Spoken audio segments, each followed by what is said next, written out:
പിതാവിന്റെയും പുത്രന്റെയും പരിശുദ്ധാത്മാവിന്റെയും നാമത്തിൽ കൃപാസനത്തിലൂടെ ഞങ്ങളുടെ ദേശത്തിനും അമ്മ മധ്യസ്ഥം തേടി തന്ന എല്ലാ അനുഗ്രഹങ്ങൾക്കും കൃപകൾക്കും ഞങ്ങളിപ്പോൾ ഹൃദയം നിറഞ്ഞ നന്ദി പറയുന്നു. അമ്മേ പരിശുദ്ധമ്മേ ദൈവമാതാവേ, 2004 ഡിസംബർ 7 ഉച്ചകഴിഞ്ഞ് 2:30 കൃപാസനത്തിൽ സംഭവിച്ച അമ്മയുടെ പ്രത്യക്ഷപ്പെടലിനെക്കുറിച്ച് തിരുസഭയ്ക്ക് സമർപ്പിച്ചിരിക്കുന്ന പഠനരേഖകളുടെ മേൽ സഭാത്മകമായ പഠനം ആരംഭിക്കുവാൻ ഞങ്ങൾ പ്രാർത്ഥിക്കുന്നു.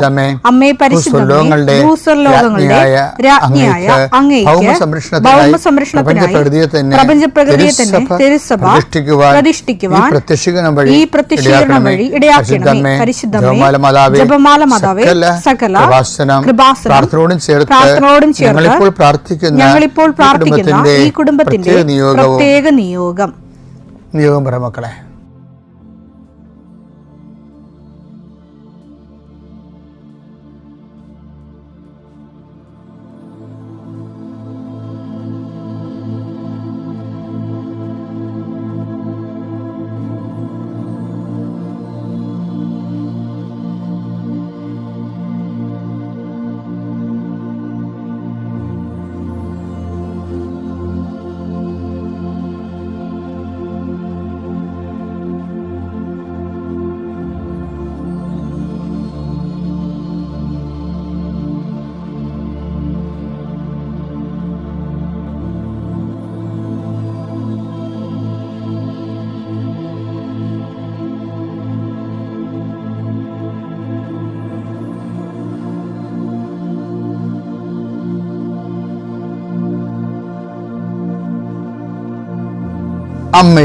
അമ്മയുടെ പ്രത്യക്ഷീകരണത്തിന്റെ ഈ അനുഗ്രഹവേളയിൽ ഞങ്ങൾക്ക് സാധിച്ചു തരുവാൻ കനിയണമേ.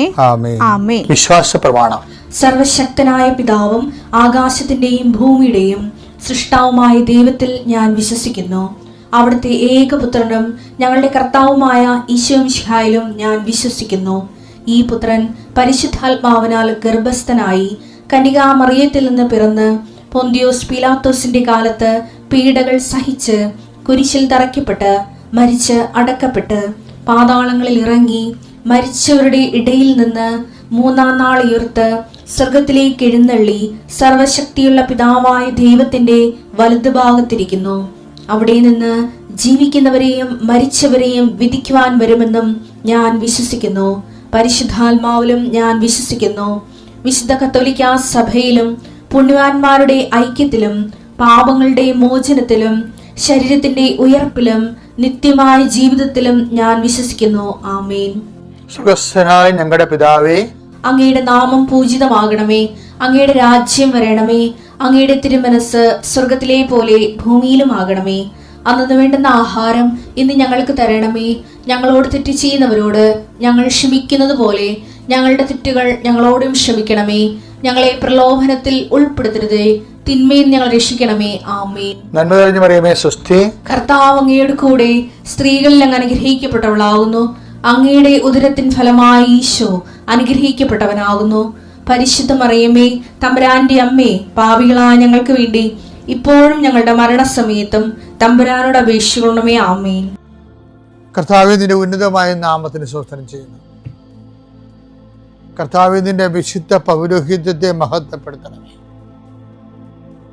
കർത്താവേ, സഭയിലുള്ള സാന്നിധ്യം പ്രകടമാക്കണം. 40 വർഷം ഞാൻ അർപ്പിച്ച കൃപാനയുടെ യോഗ്യതയാൽ കൃപാസ്ഥാനത്താറെ ജീവനോടെ പ്രത്യക്ഷപ്പെട്ട പരിശുദ്ധ അമ്മയുടെ മാധ്യസ്ഥത്തിലെ ഈശോനാമത്തിൽ പ്രാർത്ഥിക്കുന്നു. മാതാവേ, ഒത്തിരി ആഗ്രഹിച്ചാണ് രാവിലെ എഴുന്നേറ്റ് വരണം മക്കൾ. അവരുടെ രോഗങ്ങളെ നീ ഏറ്റെടുക്കണമെന്ന് പ്രാർത്ഥിക്കുന്നു. അവരെ നീ സാന്ത്വനപ്പെടുത്തണം. പ്രത്യേകിച്ച് ശാരീരികമായ അവശതകളും രോഗങ്ങളും പരുക്കളും പൊറുക്കാത്ത മുറിവുകളും ഉള്ളവർ കർത്താവെ, അവരെ ഈ പ്രഭാതത്തിൽ അങ്ങ് സ്പർശിക്കണേ ഈശോയെ. കർത്താവെ, ചിലരൊക്കെ ഒരു ദിവസമെങ്കിലും ഒന്ന് ശരീരത്തിന് രോഗമില്ലാതിരുന്നെങ്കിലും ആഗ്രഹിക്കുന്ന രോഗികളാണ്. കർത്താവെ, കണ്ണീരോടെ പ്രാർത്ഥിക്കുന്നു, അവരെ നീ കൈവിട്ട് കളയരുത്. കർത്താവെ, സമാധാനത്തിന് വേണ്ടി പ്രാർത്ഥിക്കുന്നവരുണ്ട്, ഉറക്കം ഇല്ലാത്തവരുണ്ട്. കർത്താവ്, ഒരു വീട്ടിൽ തന്നെ താമസിച്ചിട്ട് എല്ലാവരും പരോക്ഷമായിട്ടും പ്രത്യക്ഷമായിട്ടും ഒക്കെ അവഗണിക്കുകയും ഗ്രൂപ്പുകൾ ഉണ്ടാക്കുകയും അതിൻ്റെ ആ ഗ്രൂപ്പിൽ പെടാത്തതിൻ്റെ പേരിൽ ഞെരുക്കപ്പെടുകയും ചെയ്യുന്നവരുണ്ട്. അത്രയും വലിയ തിന്മയുടെ ഭവനത്തിൽ നിന്ന് എവിടെയെങ്കിലും ഓടി ഒളിച്ചാൽ മതിയെന്ന് ഓർത്ത് വിഷമിക്കുന്നവരുണ്ട്. ഈശോയെ, അങ്ങനെ ഒറ്റപ്പെട്ടു പോയവരെ നീ താങ്ങിയെടുക്കണമേ എന്ന് പ്രാർത്ഥിക്കുന്നു. കർത്താവേ, ജപ്തി നടപടികൾ, സാമ്പത്തിക ബാധ്യതകൾ കർത്താവേ ഇറങ്ങിക്കൊടുക്കണമെന്ന് പറഞ്ഞിരിക്കുന്നവരെ, പൈസ അടക്കാൻ പറഞ്ഞിരിക്കുന്ന ഡേറ്റുകൾ, പൈസ കൈ തികയാത്തവർ, പൂർണ്ണമായിട്ടും ഇല്ലാത്തവർ, അവരെയൊക്കെ നീ സന്ധിക്കണം. കൃപാസ്ഥാനത്താര ജീവനോടെ പ്രത്യക്ഷപ്പെട്ട മാതാവിൻ്റെ മധ്യസ്ഥത്തിൽ ഉടമ്പടിയെടുത്ത് പ്രാർത്ഥിച്ച 10,000 മക്കള് നടത്തിയ രാത്രിയും പകലും മഴയത്തും വെയിലത്തും നടത്തിയ പരിശുദ്ധ പ്രവർത്തനത്തിൽ യോഗ്യതയായി കർത്താവെ, കൃപ കുറഞ്ഞിട്ടുള്ള മക്കള് ഈ പ്രാർത്ഥന കൂടുമ്പോൾ അവരുടെ കഴിവ് കൊണ്ടോ സ്വാധീനം കൊണ്ടോ ഇതിന് തീരുമാനം ഉണ്ടാകത്തില്ല എന്ന് അവർക്കറിയാമായിരുന്നിട്ട് ആരും ഞങ്ങളെ സഹായിക്കും, ആരെങ്കിലും കർത്താവ് നീ എന്നെ അയക്കണമേ, ആരെങ്കിലും ഞങ്ങളുടെ കുടുംബത്തിലേക്ക് അയക്കണമേ. ബന്ധുക്കളോ സ്വന്തപ്പെട്ടവരോ ആരും ഇല്ലല്ലോ, പോക്കാരും കാണുന്നില്ലല്ലോ, ആരെങ്കിലും അയക്കണമേ കർത്താവേ, മാതാവേ, നിന്റെ ദൂതയായി ആരെങ്കിലും ഈ വിഷയത്തിൽ അയക്കണമേ എന്ന് പ്രാർത്ഥിക്കുന്ന മക്കൾക്ക് ഇന്ന് 12 മണിക്കുള്ളിൽ ആളെ കിട്ടാൻ പരിശുദ്ധ ദേവമാതാവിൻ്റെ മധ്യസ്ഥയിൽ പ്രാർത്ഥിക്കുന്നു. പരീക്ഷ കുഞ്ഞുങ്ങളെ, പരീക്ഷ എഴുതിക്കഴിഞ്ഞവർ, നല്ല റിസൾട്ട് പ്രതീക്ഷിക്കുന്നവർ, കർത്താവ് അവസാനത്തെ പരീക്ഷയ്ക്ക് എഴുതിയിട്ട് ഇനി എഴുതാൻ കാശുമില്ല, എഴുതി പരീക്ഷ എഴുതി നാണം കെട്ടറുണ്ട്. CA പരീക്ഷ പോലുള്ള പരീക്ഷകൾ 9ഉം 10ഉം ഒക്കെ എഴുതി അവർക്ക് തന്നെ നിക്കക്കളിയില്ലാതിരിക്കുന്നവരുണ്ട്. അവരെ ഈ ഒറ്റ പ്രാർത്ഥന കൊണ്ട്, അവരുടെ കഴിവല്ല, ഉടമ്പടി പ്രവർത്തിക്കേണ്ട മനുഷ്യൻ്റെ കഴിവിലല്ല, not by merit but by ഗ്രേസിലാണ്. ആ ഗ്രേസിൻ്റെ ശക്തി യേശുക്രിസ്തുവിൻ്റെ വിശുദ്ധ രക്തത്തിൽ നിന്നാണ്. കൃപയുണ്ടാവണമെങ്കിൽ അത് കർത്താവിൻ്റെ സൗജന്യ ദാനമാണെന്ന് മനസ്സിലാക്കിക്കൊണ്ട് കർത്താവിൻ്റെ കൃപയുടെ ശക്തിയാൽ നിൻ്റെ എല്ലാ അപാകതകളും, എല്ലാ പരിചയക്കുറവുകളും, എല്ലാ പരാധീനതകളും പോരായ്മകളും യേശുനാമത്തിൽ പരിഹരിക്കപ്പെടുകയും നീ യേശുനാമത്തിൽ സൗഖ്യപ്പെടുകയും യേശുനാമം സമാധാനപ്പെടുകയും ചെയ്യട്ടെ. നിത്യപിതാവും പുത്രനും പരിശുദ്ധാത്മാവായ സർവേശ്വര എന്നേക്കുമേ. ഞാൻ ഇന്നലെ നിങ്ങളോട് സംസാരിച്ചത് പുതുവത്സരം ഒരു അവസരമാണ്. മത്സരം ഒരു അവസരം. എന്തിൻ്റെ അവസരമാണെന്ന് വെച്ച് കഴിഞ്ഞാൽ, ഇപ്പോൾ ഒരു മുറിയിൽ പ്രശ്നമുണ്ടാകും, ഒരു മുറിയിൽ യേശു ഉണ്ടാകും. നമ്മുടെ വീട്ടിലൊക്കെ അങ്ങനെയല്ലേ, ഒരു മുറി പ്രശ്നമുണ്ടാകും. ചിലപ്പോൾ കുടുംബജീവിതം തകർച്ചയാണെങ്കിൽ ഉറക്കമുറിയിലായിരിക്കും പ്രശ്നങ്ങളെല്ലാം ഉണ്ടാകണം. അരിപ്രശ്നം, ജോലി പ്രശ്നം, വിസ പ്രശ്നം, പ്രൊമോഷൻ പ്രശ്നമൊക്കെ ആണെങ്കിൽ അടുക്കള പ്രശ്നമാണതല്ല. അടുക്കള പ്രശ്നം കൂടുതലും അരിപ്രശ്നമാണ്. അപ്പോൾ ഒരു മുറി പ്രശ്നം ഉണ്ടാകും, വേറെ മുറിയിലായിരിക്കും യേശു ഉള്ളത്. ഇനി ഇവിടുത്തെ വിഷയം എന്ന് പറയുന്നത്, അവിടെ വേറെ ഒരാൾ മസ്റ്റായിട്ട് ഉണ്ടാകണം. കാനായിലെ കല്യാണത്തിൽ എങ്ങനെയാണ്, അടുക്കളയിലൊരു പ്രശ്നം, ആ മുറി പ്രശ്നം ഉണ്ടായി, വേറൊരു മുറിയിൽ യേശു ഉണ്ട്. പക്ഷെ യേശു ഉണ്ടായിട്ട് കാര്യമില്ല. ഈ പ്രശ്നത്തെ യേശുവായിട്ട് ലിങ്ക് ചെയ്യാൻ വേറൊരാളുണ്ടാകണം. അതാണ് വചനം പറയണത്. യേശുവിൻ്റെ അമ്മയും അവിടെ ഉണ്ടായിരുന്നു കേൾക്കുമ്പോൾ എനിക്ക് ചിരി വരും. എന്തിനാ? പ്രശ്നത്തെ യേശുവായിട്ട് ലിങ്ക് ചെയ്യാൻ. അവരാണ് ഈ ലൈൻമാൻ എന്ന് പറയുന്ന ആള്, കണക്ഷൻ കൊടുക്കുന്ന ആള്. യോഹന്നാൻ 2:1. മൂന്നാം ദിവസം ഗലീലയിലെ കാനായിൽ ഒരു വിവാഹ വിരുന്ന് നടന്നു. യേശുവിന്റെ അമ്മ അവിടെ ഉണ്ടായിരുന്നു. നമ്മളിങ്ങനെ ചുമ്മാ വായിച്ചു പോകും, അതല്ല.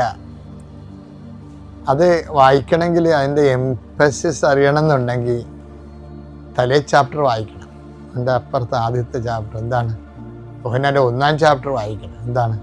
ആദിയിൽ വചനം ഉണ്ടായിരുന്നു, വചനം ദൈവത്തോടു കൂടി ആയിരുന്നു, വചനം ദൈവം ആയിരുന്നു. അപ്പം ആദ്യം വചനം ഉണ്ടായിരുന്നു എന്ന് പറയുന്ന ആ പ്രസൻറ്റ് കണ്ടിന്യൂസ് ടെൻസ് തന്നെയാണ്.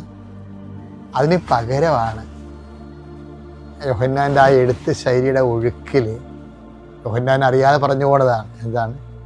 കാനായിൽ വിവാഹാഘോഷം നടന്നു, ആദിയിൽ വചനം ഉണ്ടായിരുന്ന പോലെ യേശുവിൻ്റെ അമ്മയും അവിടെ ഉണ്ടായിരുന്നു. ഇനി അമ്മയുടെ റോൾ എന്താണ്? ആ ജീവിതത്തിലെ പ്രശ്നങ്ങളെ വചനവുമായിട്ട് കണക്ട് ചെയ്യുക. അതാണ് അമ്മയുടെ റോളെന്ന് പറയുന്നത്. അപ്പം ദൈവം സ്ഥാപിതമായ ഒരു റോളാണത്, അല്ലാതെ നമ്മളുണ്ടാക്കിയെടുത്ത റോളല്ല. ദൈവസ്ഥാപിതമായ റോളാണ്. വചനം നമുക്ക് വഴികൾ കാണിച്ചു തരുന്നുണ്ട്. അതാണ് ഉടമ്പടി, അതിലാണ് അടിസ്ഥാനപ്പെടുത്തിയിരിക്കുന്ന കാരണമാണ് ഉടമ്പടിക്ക് ഭയങ്കരമായ ഈ സീറോ ഫെയ്ത്ത് ഉള്ള ആൾക്കാരും വന്നിട്ടും അവരുടെ ഒരു മിനിമം ലിറ്റിൽ ഫെയ്ത്താണ് ഇൻവെസ്റ്റ് ചെയ്യണത്. അതിന് നോൺ പ്രൊപ്പോർഷണലേറ്റ് ആയിട്ടുള്ള റെസ്പോൺസാണ് ദൈവം കൊടുക്കുന്നത്. എന്താ കാര്യം? അവരുടെ വിശ്വാസത്തെക്കാൾ ഉപരി മറിയത്തിൻ്റെ മാധ്യസ്ഥത്തിൽ ഉള്ള അവലംബമായിട്ടാണ് അത് വരണത്. ഇനി രസമെന്ന് പറഞ്ഞാൽ വളരെ ഇൻ്റലിജൻ്റ് ആയിട്ടുള്ള വിഷയമാണ്. ഈ കൂടെ താമസിച്ചവനെ രാത്രി അറിയത്തുള്ളൂ എന്ന് പറഞ്ഞ പോലെ പ്രഭു അങ്ങ് എവിടെയാണ് താമസിക്കുന്നത് ഇന്നലെ കണ്ടില്ലേ? അപ്പോൾ പ്രഭു ഈശോ എന്ത് പറഞ്ഞു? റബി എന്ത് പറഞ്ഞു? വന്ന് കാണുക. ഈ എവിടെയാണ് താമസിക്കണമെന്ന് അപ്പോസ്തലന്മാർ തിരക്കിയെടുക്കണ മുമ്പ് വചനത്തിൻ്റെ കൂടെ താമസം ആരാണ്? അമ്മയാണ്. അപ്പം അമ്മയെ സംബന്ധിച്ചിടത്തോളം വചനത്തിൻ്റെ സാധ്യതകളെക്കുറിച്ച് നല്ലവണ്ണം അറിയാം. അല്ലെങ്കിൽ അവർക്ക് വീഞ്ഞ് തികയാതെ വന്നപ്പോഴേ ഉടനെ യേശുവിൻ്റെ അമ്മ യോഹന്നാൻ 2:3 അവിടെ വീഞ്ഞു തീർന്നു പോയപ്പോൾ യേശുവിന്റെ അമ്മ അവനോട് പറഞ്ഞു അവർക്ക് വീഞ്ഞില്ല. അതാണ് വിഷയം. അതായത് ആ തീർന്നുപോയ വിഷയം മനസ്സിലാക്കിയപ്പോൾ ശരിക്കും പറഞ്ഞാൽ അതിനകത്ത് കയറി തലവെക്കേണ്ട ഒരു കാര്യമില്ല.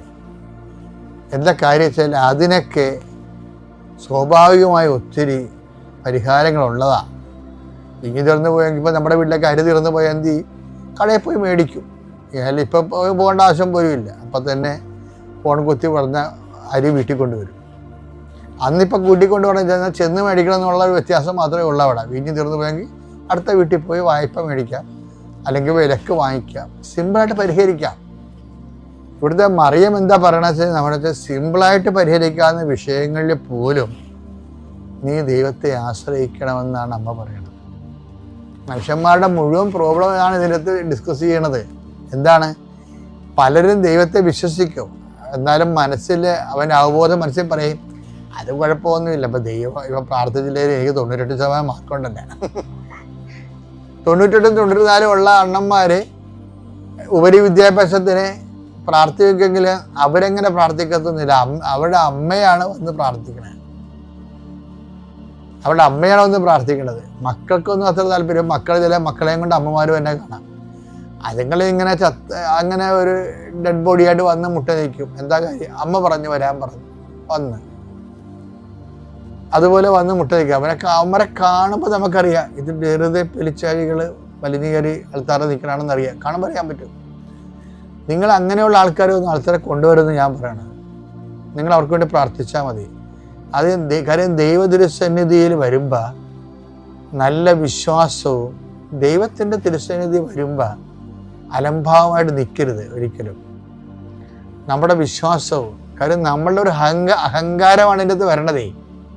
വെച്ചാൽ എനിക്ക് മാർക്കുണ്ട്, പിന്നെ ഞാനെന്തിനാണ് ഉടമ്പടി എടുക്കുന്നത്? ഞാനെന്തിനാണ് ആൾക്കാരെ ഒന്ന് പ്രാർത്ഥിക്കണത്? ആർക്ക് കിട്ടിയില്ലെങ്കിലും എനിക്ക് കിട്ടും. അപ്പം സ്വന്തം മെറിറ്റിലാണ് അവർ വിശ്വസിക്കുന്നത്. ഈ കാനായിലെ കല്യാണത്തിൽ വേണമെങ്കിൽ അവർക്ക് വായ്പ വാങ്ങിക്കാം, അത് മെറിറ്റാണത്. വേണമെങ്കിൽ അവർക്ക് വിലക്ക് വാങ്ങിക്കാൻ വരുന്നത് മെറിറ്റാണ്. ഇങ്ങനെ മനുഷ്യന് സാധിക്കുന്ന കാര്യങ്ങളാണത്. മനുഷ്യന് സാധിക്കുന്ന കാര്യങ്ങളാണെങ്കിലും ദൈവത്തോട് ബന്ധമുള്ള ദൈവ പൈതലെ നമുക്ക് സാധിക്കുന്ന സാധ്യതകളല്ല ആശ്രയിക്കണത്. ദൈവം അത് തന്നാലും തന്നില്ലേലും ദൈവം അറിഞ്ഞ് എനിക്ക് അനുഗ്രഹം കിട്ടാവൂ. അതൊരു നിലപാടിൻ്റെ ഭാഗമാണ്. എനിക്ക് കഴിവുണ്ടാകാം, കഴിവില്ലായിരിക്കും, അതല്ല പ്രശ്നം. എനിക്കെന്തെങ്കിലും കിട്ടണമെങ്കിൽ എൻ്റെ കർത്താവ് അതിനകത്ത് കക്ഷിയായിരിക്കണം, ദൈവത്തിൻ്റെ നാമം മഹത്വപ്പെടണം.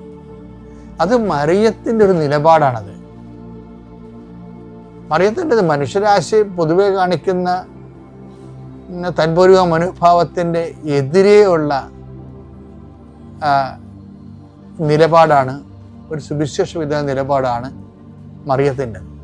അപ്പം ഇത് നമ്മളെപ്പോഴും മെറിറ്റുണ്ടെങ്കിൽ എൻ്റെ സഹോദരങ്ങളെ, നമുക്ക് യോഗ്യത, വീട്, ജോലി, ആസ്തി, ലോക്കറിലെ പണം അല്ലെങ്കിൽ സ്വർണം, എന്തെല്ലാം ആസ്തി ഉണ്ടെങ്കിലും അതിനൊക്കെ പ്രാധാന്യം കൊടുത്തുകൊണ്ട് ഒരു ആധ്യാത്മികത നമുക്ക് സാധിക്കില്ല.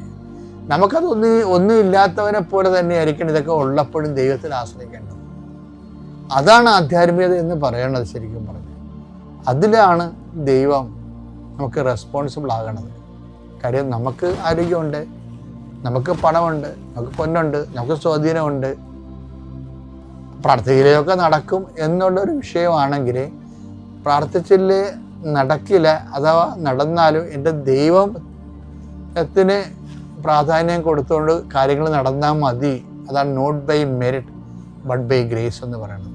അപ്പോൾ പല അനുഗ്രഹങ്ങളുടെയും ഒരവസ്ഥ എന്ന് പറയണത് അവരെ ഇൻവെസ്റ്റ് ചെയ്യണ വിശ്വാസം ഒന്ന് അവരിലാണ് ഒന്നാം സ്ഥാനം. അവിടെ കഴിവിലും മാർക്കിലും പണത്തിലും എക്സ്പീരിയൻസിലുമാണ്. രണ്ടാം സ്ഥാനമാണ് ദൈവത്തിന് പലപ്പോഴും വരണത്. മറിയം അത് ആ വിഷയം എടുക്കണില്ല. വായ്പ മേടിക്കണ്ട, വിലക്കും മേടിക്കണ്ട, മറിച്ച് ഈശോ ഇവിടെ ഉണ്ടെങ്കിൽ ഈശോനെ കൊണ്ട് തന്നെ ആ വിഷയത്തിൽ തീരുമാനം എടുപ്പിക്കണം. ഒരു ബന്ധത്തിൻ്റെ വിഷയമാണ്. നമ്മുടെ അനുഗ്രഹങ്ങളെല്ലാം നമ്മുടെ വിശ്വാസത്തിൻ്റെ വിഷയത്തിനേക്കാൾ ഉപരി ഒരു ആത്മബന്ധത്തിൻ്റെ വിഷയമാകാൻ വേണ്ടി പ്രത്യേകം ശ്രദ്ധിക്കണം. നിങ്ങളുടെ ഉടമ്പടി നിയോഗങ്ങൾ ഉടമ്പടി ചെയ്തവരാണെങ്കിൽ അതും ഉടമ്പടി ചെയ്യാത്തവരാണെങ്കിൽ ചെയ്യുമ്പോൾ എടുക്കാൻ സാധ്യതയുള്ള നിയോഗങ്ങളും നമുക്ക് മാതാവിന് സമർപ്പിക്കാം. ആര് എന്ത് സമർപ്പിച്ചാലും ഒന്നാമത്തെ സമർപ്പണം സഭ ദൈവത്തിൻ്റെ ഈ പദ്ധതി തിരിച്ചറിയാനുള്ള കൃപ സഭയ്ക്ക് നൽകാൻ വേണ്ടി പ്രാർത്ഥിക്കണം.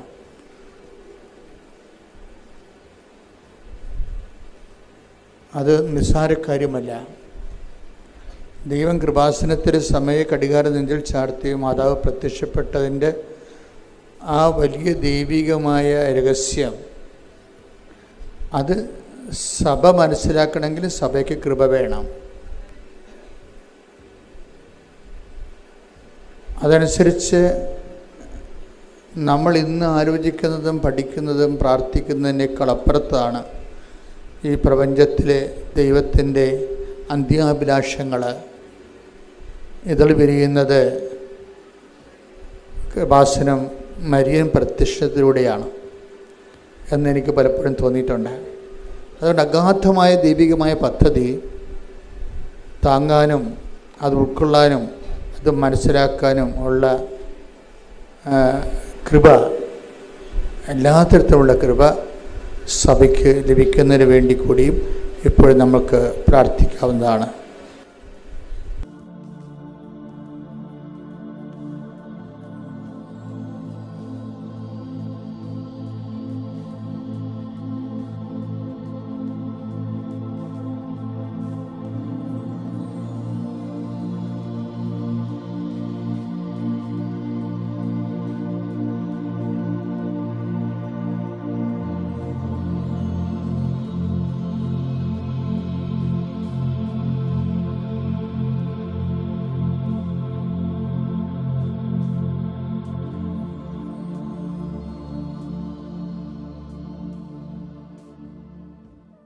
അമ്മയുടെ പ്രത്യക്ഷീകരണത്തിന്റെ ഈ അനുഗ്രഹവേളയിൽ ഞങ്ങൾക്ക് സാധിച്ചു തരുവാൻ കനിയേണമേ.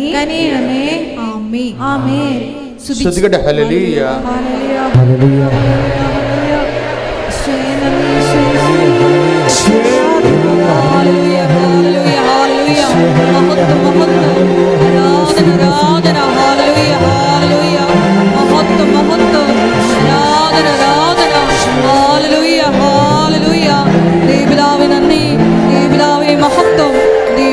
ആരാധന. ഹല്ലേലൂയ.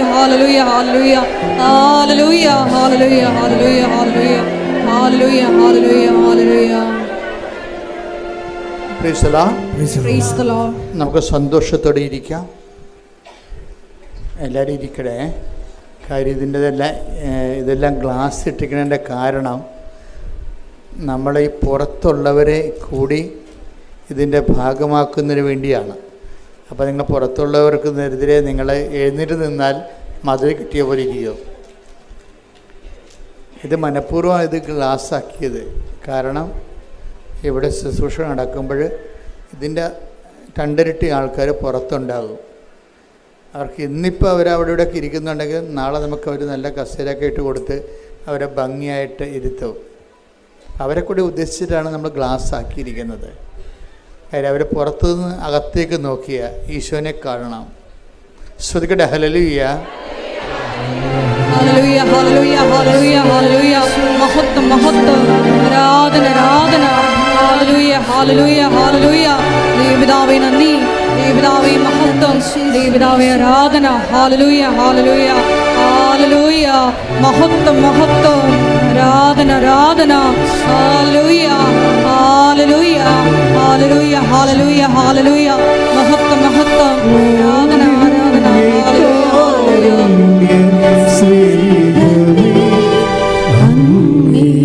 അങ്ങേക്കൊരായിരം സ്തോത്രമേകാം. ഓ ദിവ്യകാരുണ്യ സ്നേഹമേ, അങ്ങേക്കൊരായിരം സ്തോത്രമേകാം. പരിശുദ്ധ പരമദിവ്യകാരുണ്യത്തിന് എന്നേരവും ആരാധനയും സ്തുതിയും പുകഴ്ചയും ഉണ്ടായിരിക്കട്ടെ. പരിശുദ്ധ പരമദിവ്യകാരുണ്യത്തിന് എന്നേരവും ആരാധനയും സ്തുതിയും പുകഴ്ചയും ഉണ്ടായിരിക്കട്ടെ. പ്രത്യക്ഷീകരണത്തിൻ്റെ ഈ ആരാധന നമ്മൾ അപ്പ് ചെയ്യുന്നത് അടുത്ത ചൊവ്വാഴ്ചയായിരിക്കും. അതുകൊണ്ട് തന്നെ ചൊവ്വാഴ്ചയിൽ 2 ലക്ഷത്തോളം പേര് ഈ ധ്യാനം ഓൺലൈനിൽ കൂടും. അവർക്ക് കൂടിയുള്ള സന്ദേശമാണ് ഇപ്പോഴ് കൈമാറുന്നത്. ഞാൻ കുറേ ദിവസങ്ങൾ ഈ ഒരു വിഷയത്തിന് വേണ്ടി പ്രാർത്ഥനയിലായിരുന്നു. അപ്പോൾ എൻ്റെ മനസ്സിൽ വന്ന കുറച്ച് കാര്യങ്ങൾ, നമ്മളിന്ന് പലതരത്തിലുള്ള വിഷമവും ഭാരവും ഒക്കെ അനുഭവിക്കുന്നവരാണ്. പ്രത്യേകിച്ച് കൃപാസനത്തിൽ വരുന്നവർ മനുഷ്യന്മാർക്കെല്ലാം ഇപ്പോഴ് ഒരു കാര്യം മനസ്സിലായി.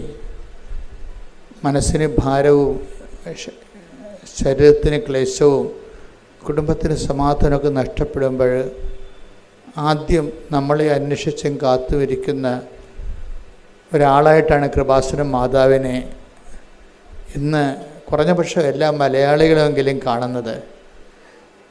അതുകൊണ്ട് ഞാൻ ഓരോ ദിവസവും ആൾത്താരെ കാണുന്ന വ്യക്തികളെല്ലാം പുതിയ ആൾക്കാരാണ്. കുറച്ച് പേര് മാത്രമേ പഴയതുള്ളൂ. അപ്പോൾ അവരുടെ അടിയന്തര ഒരു സാഹചര്യത്തിൽ അവർ അമ്മയുടെ അഭയം പ്രാപിച്ചിരിക്കുകയാണ്. അതുകൊണ്ട് തന്നെ നമുക്ക് സിമ്പിളാണ്. എന്താ കാര്യം? അവരിവിടം വരെ വണ്ടി കയറി വെളുപ്പിനെ 3 മണിക്ക് എഴുന്നേറ്റ്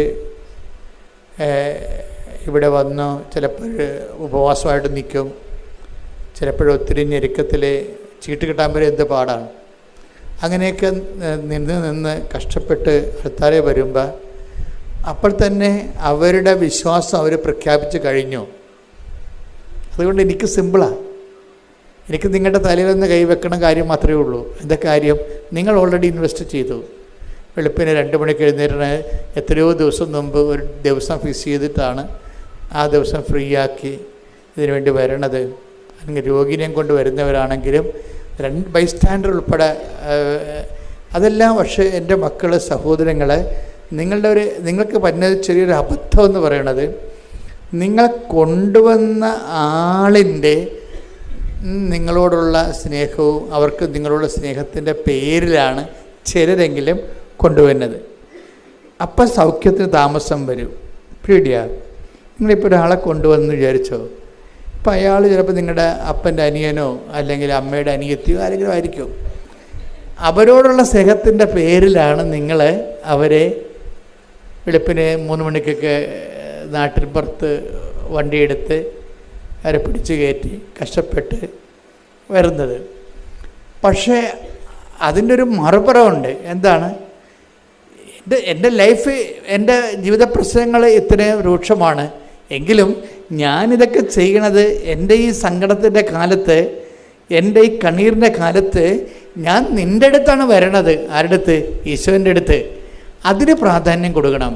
പീഡിയോ നിങ്ങൾ, അതായത് ലൈന് ഉള്ള സ്ഥലത്തേക്കല്ല നിങ്ങൾ പ്ലഗ് ചെയ്യണത്.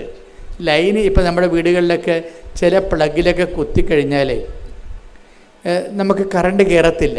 തേക്കാൻ നേരത്ത് നമ്മൾ കുത്തിക്കഴിഞ്ഞാൽ കറണ്ട് കയറത്തില്ല. അപ്പം നിങ്ങൾ ആ വീട്ടിൽ നിങ്ങൾക്ക് പുതിയ ആളാണെന്ന് വിചാരിച്ചു, അപ്പോൾ നിങ്ങളവിടെ ഗസ്റ്റാണെന്ന് വിചാരിച്ചു. അപ്പോൾ അവർ പറയും, എന്തുകൊണ്ടാണ് ഇതിൻ്റെ അകത്ത് കറണ്ട് തേപ്പോട്ട് ചൂട് പിടിക്കണില്ല എന്ന് പറയും അത് ആ പ്ലഗിൻ്റെ അകത്ത് ചാർജില്ലെന്ന് പറയും.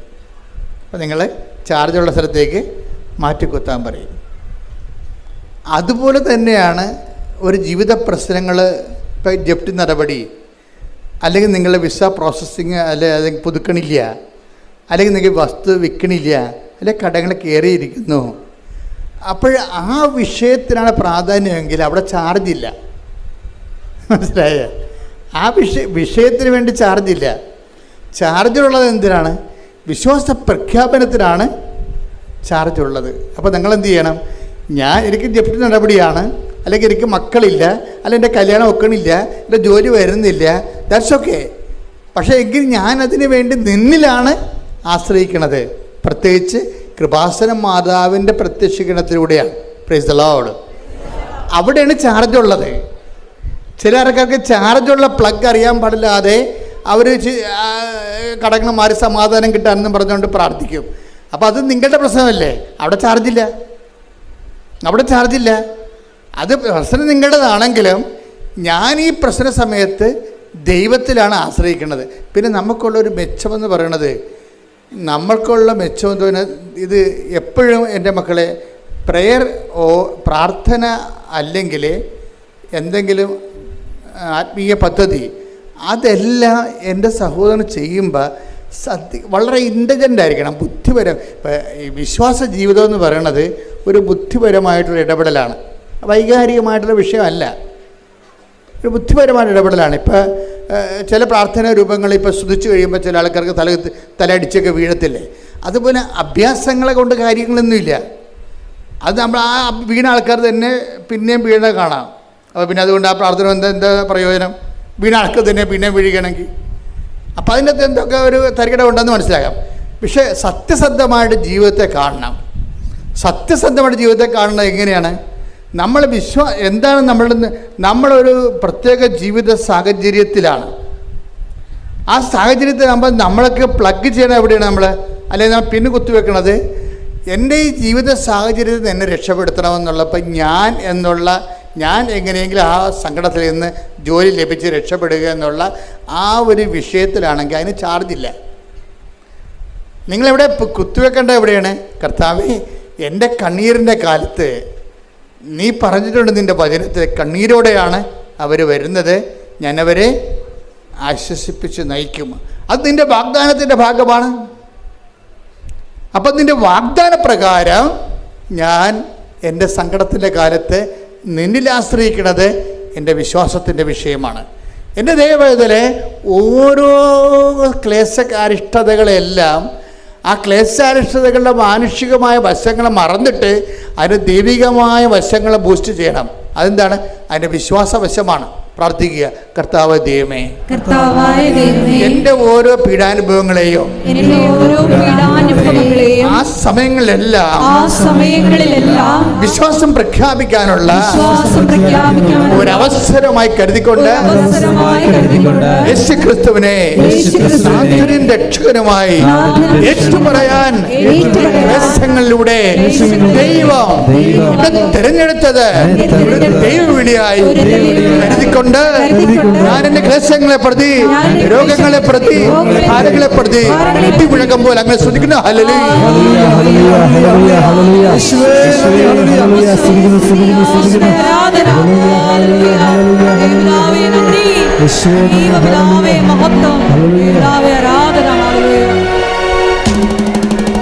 കൈകളടിച്ചുകൊണ്ട് ഒരു സന്തോഷത്തോടെ ഈശോ കർത്താവാണെന്ന്, ഈശോ ദൈവമാണെന്ന് ഞാൻ വിശ്വസിക്കുന്നു, ഞാൻ പ്രഖ്യാപിക്കുന്നു. ഈശോ കർത്താവാണെന്ന്, ഈശോ ദൈവമാണെന്ന് ഞാൻ വിശ്വസിക്കുന്നു, ഞാൻ പ്രഖ്യാപിക്കുന്നു. ഈശോയേ രക്ഷകാ കർത്താവേ നാഥനേ, യേശുവേ രക്ഷകാ കർത്താവേ നാഥനേ. പരിശുദ്ധ പരമദിവ്യകാരുണ്യത്തിന് ഫസ്റ്റ് പോയിന്റ് എന്താണ്? ചാർജ് ഉള്ള പ്ലഗിലാണ് പിന്നെ കുത്തേണ്ടത്. ചാർജ് ഉള്ളത് എവിടെയാണ്? വിശ്വാസ പ്രഖ്യാപനത്തിനാണ് ചാർജ് ഉള്ളത്.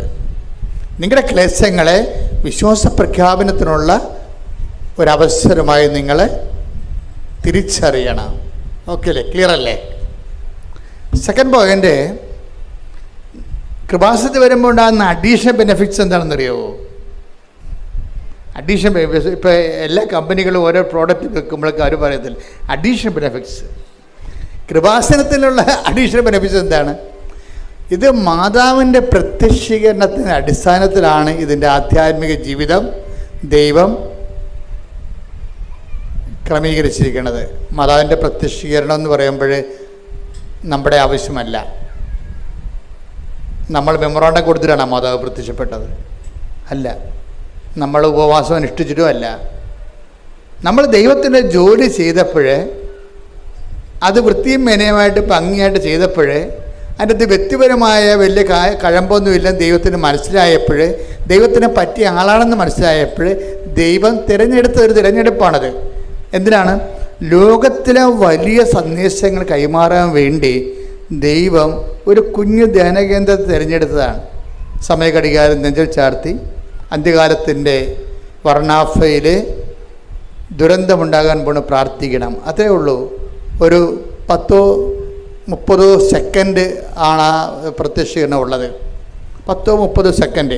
ഈ 10-30 സെക്കൻഡ് ഈ പ്രത്യക്ഷീകരണം വരുമ്പോൾ മാതാവിൻ്റെ ഈ സിൽവർ ഗ്രേയിലുള്ള കളർ മാത്രം മതി നമുക്ക് ഒരു ജന്മം ധ്യാനിക്കാൻ വേണ്ടി. എന്താ കാര്യം? ഇത് യുദ്ധത്തിൻ്റെ കളറാണ് അല്ലേ? അതായത് ഇത് ഭൗമതാപത്തിൻ്റെ കളറാണ്, ഇത് മഞ്ഞുരുക്കത്തിൻ്റെ കളറാണ്, ഇത് പ്രളയത്തിൻ്റെ കളറാണ്, ഇത് അന്ത്യകാലത്തിൻ്റെ കളറാണ്. സമയമെന്നാണ് അമ്മ പറയണത്. പിന്നീട് സമയം. ഇതാരാ പഠിക്കേണ്ടത്? ഞാനിങ്ങനെ കലവരുന്നുണ്ട് നിങ്ങൾ പറഞ്ഞ കാര്യമുണ്ടോ? ഇത് സാർവത്രിക സഭ ഈ വിഷയം പഠിക്കണം. പഠിച്ചതിന് ശേഷം എന്താണ് ലോകത്തോട് ഇങ്ങനെ ദൈവം ഒരു വെളിപാട് നൽകിയിട്ടുണ്ട്. ആ സന്ദേശം അനുസരിച്ചുകൊണ്ട് ജനത്തെ ഒരുക്കാനുള്ള ബാധ്യത ഭൂമിയിൽ ആർക്കാണ്? തിരുസഭയ്ക്കാണ് എൻ്റെ ബാധ്യത. കാര്യം ഇന്ന് വരെയുള്ള എല്ലാ സന്ദേശങ്ങളും ദൂതുകളും ലോകത്തിന് കൈമാറിയിരിക്കുന്ന തിരുസഭയാണ്. കാര്യം ദൈവം അന്ന് സ്ഥാപനകാലം മുതൽ ദൈവം അതിനുവേണ്ടി സ്ഥാപിച്ച ലക്ഷ്യം അത് തന്നെയാണ്. തിരുസഭയുടെ 2 ലക്ഷ്യങ്ങൾ ഞാൻ മനസ്സിലാക്കുന്നത്: ഒന്ന്, ദൈവരഹസ്യങ്ങളുടെ സൂക്ഷിപ്പാണ്. കളങ്കമില്ലാതെ കറയില്ലാതെ ദൈവരഹസ്യങ്ങളെ സൂക്ഷിക്കുക, ദൈവം വെളിപ്പെടുത്തി കൊടുത്തിട്ടുള്ള രഹസ്യങ്ങളെ. രണ്ടാമത്, അതാത് കാലത്ത് ദൈവം വെളിപ്പെടുത്തുന്ന രഹസ്യങ്ങളെ കാലത്തിൻ്റെ ചുവരെഴുത്ത് പോലെ വായിച്ച് വ്യാഖ്യാനിച്ച് ജനതയെ ദൈവത്തിൻ്റെ ഇഷ്ടത്തിലേക്ക് നയിക്കുക. അതിനുള്ള കഴിവ് സഭയ്ക്കുണ്ടാകട്ടെ എന്ന് പ്രാർത്ഥിച്ചുകൊണ്ട് സ്തുതിക്കട്ടെ. ഹല്ലേലൂയ.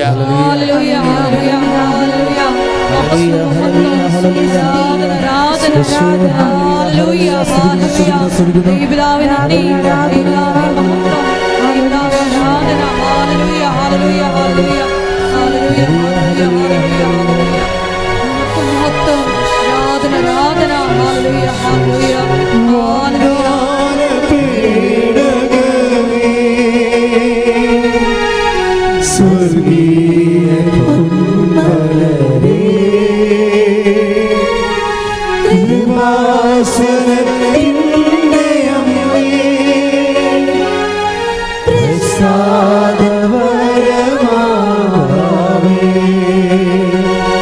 വാഗ്ദാനം തേടണമേ.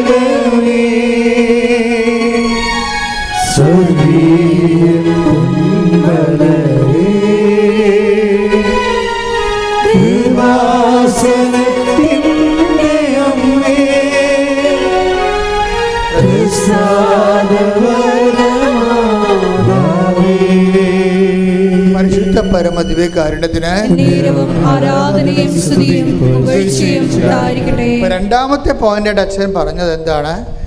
മരിയൻ അമ്മമാതാവിൻ്റെ ഈ പ്രത്യക്ഷീകരണം നമ്മുടെ വിഷയത്തെക്കാൾ ഉപരി ദൈവത്തിൻ്റെ വിഷയമാണ്. ഈ സന്ദേശം കൈമാറേണ്ടതും സന്ദേശം അനുസരിച്ചുകൊണ്ട് ജീവിതം ക്രമീകരിച്ച സന്ദേശത്തിൻ്റെ യോഗ്യമായ ഒരു സന്ദേശ പങ്കാളിയായി ഉടമ്പടി ജീവിതം നമ്മളെ ശരിക്കും പരുവപ്പെടുത്തുന്നുണ്ട്. ഞാൻ ഇപ്പോഴ് എൻ്റെ പ്രാർത്ഥനകളുടെ ഇപ്പം നിങ്ങളെ കാണുമ്പോഴൊക്കെ ഞാൻ പ്രാർത്ഥിക്കുമ്പോൾ പണ്ട് എൻ്റെ അടുത്ത് വന്നിട്ടുള്ള ആൾക്കാരുടെ അടുത്ത് പ്രാർത്ഥിക്കുമ്പോൾ അവിടെ തലയിലൊക്കെ കൈവച്ച് കഴിഞ്ഞാൽ ഞാൻ 10 മിനിറ്റൊക്കെ പ്രാർത്ഥിക്കുമായിരുന്നു. ഇപ്പോൾ ഒരു 5 സെക്കൻഡേ പ്രാർത്ഥിക്കത്തുള്ളൂ. അതിൻ്റെ വ്യത്യാസം ആ ഒരു വ്യത്യാസമുണ്ട്. കാര്യം ഞാൻ കഴിഞ്ഞ ഇപ്പോൾ അച്ഛനായിട്ട് 30-40 കൊല്ലമായി. അപ്പോൾ കഴിഞ്ഞ കാലങ്ങളിൽ എത്രയോ ഞാൻ 87 മുതൽ ജനങ്ങളിങ്ങനെ പ്രാർത്ഥിക്കാൻ വന്നതാണ്. അന്നൊക്കെ ജനങ്ങളുടെ തലക്കൈ വെക്കുമ്പോൾ ഞാൻ പറഞ്ഞുകൊണ്ടിരുന്നത് കുറേ കാര്യങ്ങൾ പറയും. കർത്താവിൻ്റെ പീഡാനുഭവവും കുരിശുമരണവും എല്ലാം പറയും. അതിൻ്റെ അടിസ്ഥാനം പറയും, എല്ലാം പറയും.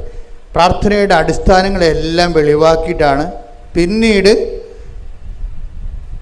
ആ ജനങ്ങളുടെ രോഗങ്ങളുടെ എല്ലാം വിശദാംശങ്ങൾ പറയും. ജനങ്ങളുടെ രോഗങ്ങളുടെ ഇപ്പോൾ രോഗങ്ങളുടെ വിശദാംശങ്ങളൊന്നും പറയത്തില്ല. എന്താ കാര്യം? ഒരു കാര്യം പറയും. എന്താണ്? മാതാവിൻ്റെ പ്രത്യക്ഷീകരണത്തിൻ്റെ സാക്ഷിയായി എന്നെ ഉയർത്തണമേ. Chapter is closed. ആ വ്യത്യാസം വരുന്നുണ്ട്. അത് നിസ്സാര വ്യത്യാസമല്ല.